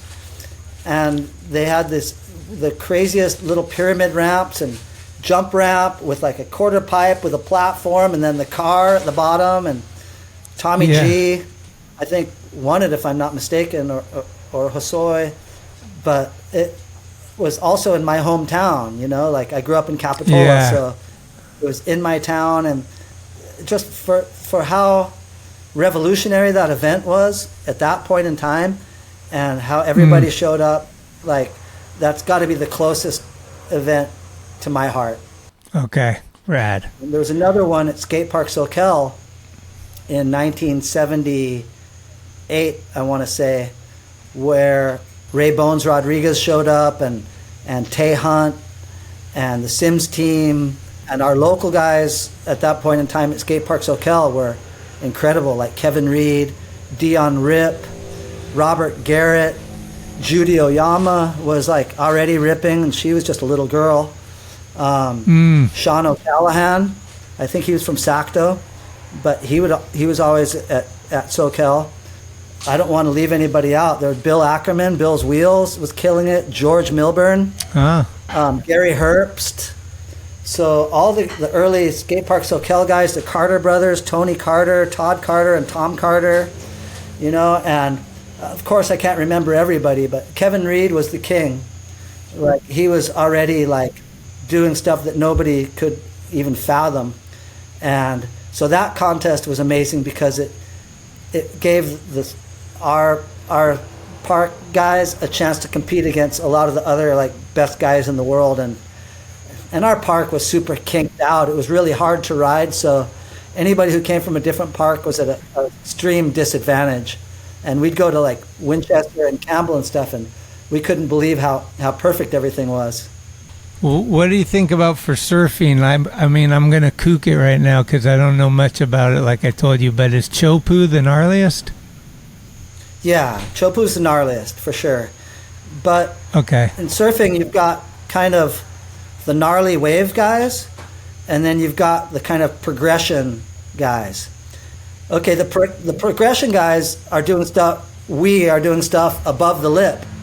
So it's like skate style maneuvers, and that changes and progresses every year. Whereas the Chopu pipeline style of surfing, they're basically just standing in the barrel and coming out, which people have been doing since the 70s. And they're doing it on heavier and heavier and heavier waves. But for me personally, I'm more interested in the combos and the above the lip surfing. To be well-rounded, you have to do both. So my question that you just made me remember is, who's better, Christian or Nathan Fletcher? Oh, Nathan. Not even close. Nathan's above the lip with a super rad style. Okay, so Nathan's the guy. Yeah. I mean, Christian has a lot of notoriety because he won a big pro contest doing airs when the status quo was still doing moves on the face. And so, and also he was in San Clemente where the magazines were. So he won the biggest prize purse to date, was getting all this coverage, and so all the pro surfers of the day were super threatened by that. And in fact, one of the top pro surfers of the day, this guy Jeff Booth, wrote a letter to the magazine and had all the rest of the top 16 surfers in the world sign it, saying that, hey, we're pissed off about this kid jumping around doing airs, getting coverage, getting all the spotlight, when we're the ones that are traveling the world surfing contests, and we're not getting coverage. Which was kind of a turning point in surfing when there was a photo guy and a contest guy. But before that, the contest guys were the ones who were coming out in the magazine. And so Christian Fletcher was doing airs at a time that it wasn't part of the mainstream. But before that and during that, we had a whole group of guys doing that in Santa Cruz, but nobody knew about it. And so that was kind of my biggest contribution to surfing or skateboarding ever, was the early 90s, the Santa Cruz surfing air big wave revolution. We took over the industry. We took over the magazines. The magazines were kind of like a flavor of the month. It was very political. And somehow we grabbed that whole thing and went from not getting any coverage to getting way more coverage than we deserved. And that was due to my style of surf photography, which was, what I brought to surf photography was a skate style photo to the water. So with the beginning of aerial surfing, I brought skate style photos to the water. Because before I came along, surf photography, the subject was the wave, and the surfer was just a detail. And my style of surf photography is just like a skate photo. The surfer is the subject, and as long as you can see where the guy's launching from and where he's landing, even if it's just in the very corner of the photo, and it's like from inches away at the peak height of the maneuver with a fisheye, You feel that intensity in the maneuver, and nobody did that before I did. And I made that my trademark and hammered on it. And Surfing Magazine and Surfer Magazine were competing against each other. And so Surfing Magazine, the photo editor, took me under his wing and blew Surfer Magazine out of the water with my photography. And then everybody started doing or trying to do my style of photography, but they couldn't really do it because they would get hit with the board, because I was doing those same types of maneuvers surfing and skateboarding, and doing the same type of photography skateboarding that I was doing surfing. So I was able to bring that to the surfing world. And Christian Fletcher would surf with the Santa Cruz guys, and we would surf with him, and we were super good friends, and he was an amazing surfer and deserved all the recognition he got. But if you're going to compare Christian to Nathan is got the raddest style and applied himself way more than Christian did. Yeah, I love Nathan. He threw in the towel a long time ago, and Nathan's still going strong. He's still going for it, yeah. Who was the one, was it Herbie or was it Nathan that jumped off the Santa Cruz, what's it called, Steamer's Lane into the wave?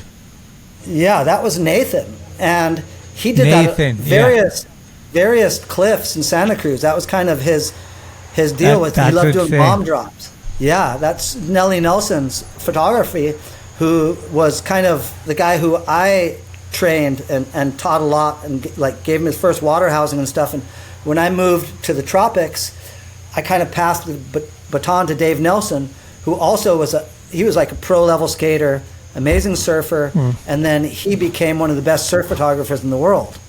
And him and Nathan are really close. Wow. So he shot all those bomb drops of Nathan. But you mentioned Herbie. Herbie is Nathan and Christian's father. Right. He was the first guy to skate a pool. They're royalty, right? The Fletchers. Royalty. Herbie was carving over the light with barefoot with like clay wheels in the 60s. That's not so the 70s, sick. bro. The 60s. The layers is endless. And Grayson is one of the gnarliest skaters out, man. He's so fun to watch. Yeah, that's a good family. Wow. Well, I could talk to you forever. We should do another one where maybe we get a little more specific with some of your work or whatever. If you have ideas, I'm always down to do one. What's a typical day in the life for you right now? Like what you wake up early and surf in the morning? Like what are you doing out there? Yeah, I wake up early. My daughter and I do yoga. Then go to the beach. I surf, and she films. And then I come home and edit video. I have Real Surf Stories YouTube channel, Real Skate Stories YouTube channel. It's the best time in my career. I feel like I have my own TV channel, my own movie theater, my own radio station. You know, I still do a lot of hip-hop DJ, reggae DJ, Latin music. So I'm always mixing soundtracks and making music. I'm a singer. Writing songs, performing, rapping, dancing, and I like to just do everything that I always love to do, but better and more of it. That's the key, man. If you can learn something or get better at something each day, you won. That's all you need to do. Like it's laughter, learning, and improving. Like those are the three things that I try to focus on. 100%. Well, sick, dude. I appreciate you taking the time. And I love the A's hat, man. You know they're going to Vegas, right? Oh, man. So heartbroken. So sad. But I'm Giants, A's, 50-50. I'm Niners. I'm Warriors. I love the Kings. Us NorCal fans, it's not like you like the Mets, you hate the Yankees. It's none of that. We got love for our teams, bro. Except for the Raiders. Like, I grew up an Oakland Raiders fan, and then once they moved to LA, that was it. And when they came back to Oakland, I was like, no, full Niners. Orthodox Niners at this point. It's tough to like something that went to LA. You know, it's like, you picked your side of the grapevines. Straight up. Well, shit, dude, it seems like your mind's doing good, and you got a good mental going, and the yoga is very important. It's known to occur that when people get into yoga, they naturally become vegetarian. without even thinking about it. They just lose the desire to eat dead things. So, yeah, Really? it's a package deal. Yeah. Interesting. Okay. I just know, like, I got arthritis and my bones are just horrible. And so I've really been thinking about I've done little bits of yoga, but I think I need to get in and just really have a stretching regimen regularly. Yeah. If you take a class, they teach you the series of poses, the order of poses, and you're able to just concentrate on your breath completely and move into the pose. And you don't have to think about what pose I just did, what pose I'm going to do. You can just be completely in your breath and just follow the words of the person who's teaching you. And then once that becomes innate, then you can do that practice on your own. It's very powerful. Okay. Yeah, I gotta get it going. Do it. I'm like 5 years behind you, so inspo, man. Yeah. Well, thanks for everything. What song, if you could play any song right now, you're DJing and stuff, you're about to put a song on and we're taking it out of here. What song do you like hype up the listeners to? Gangstar, Work. Ah, okay. I love Gangstar. Hey, yo, I'm going to be on TikTok. That's all my eyes can see. Victory is mine. Yo, surprisingly. There you got it. Thanks, dude. Bro, thank you so much for this opportunity and taking the time. It's really an honor for me. And say hello to all my peeps in the Bay. And I hope to see you soon. For sure. Hell yeah. Peace, man. Take care of yourself. Bless. And now, a word from our sponsor, Oro Coffee. That's some damn good coffee. Order 1 or 6 bags at orocoffeeroasters.com. Y'all like music? Because you're listening to SMFM.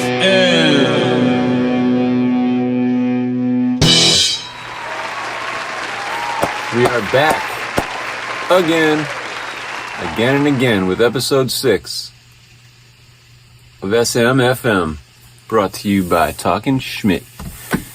You're with me here right now, good people, to lend me your ears, to hear the sweet, sweet sounds of Seattle's very own Your Labor, with the song, The Shape.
Again and again.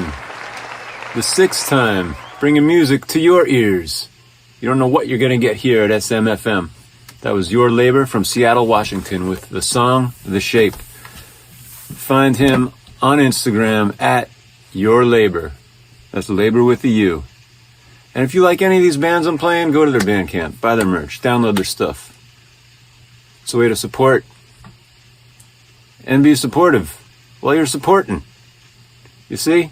And I want to hear your band. I care about your band and your music. I'm not some hot platform like Manhattan Meat Eater or anything like that, you know? I'm not going to cool guy anyone. Send me your tunes, all right? If you found Talkin Schmit, you found me. We want to put you out to the world. Oh, one more thing. Drum roll, please.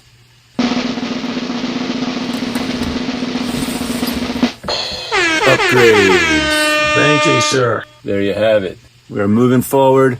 Excelsior. Upward, onward, to the future. I'm getting a Max Headroom kind of thing right now. Who knows who Max Headroom is? Holy crap, I remember that. Schmitty, hit me with a glitch. Until next time, good people, this has been another broadcast of SMFM. Peace.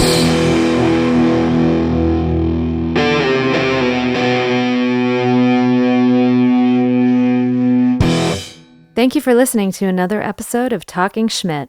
You can subscribe to the show on iTunes, Anchor, Spotify, or anywhere you get your podcasts.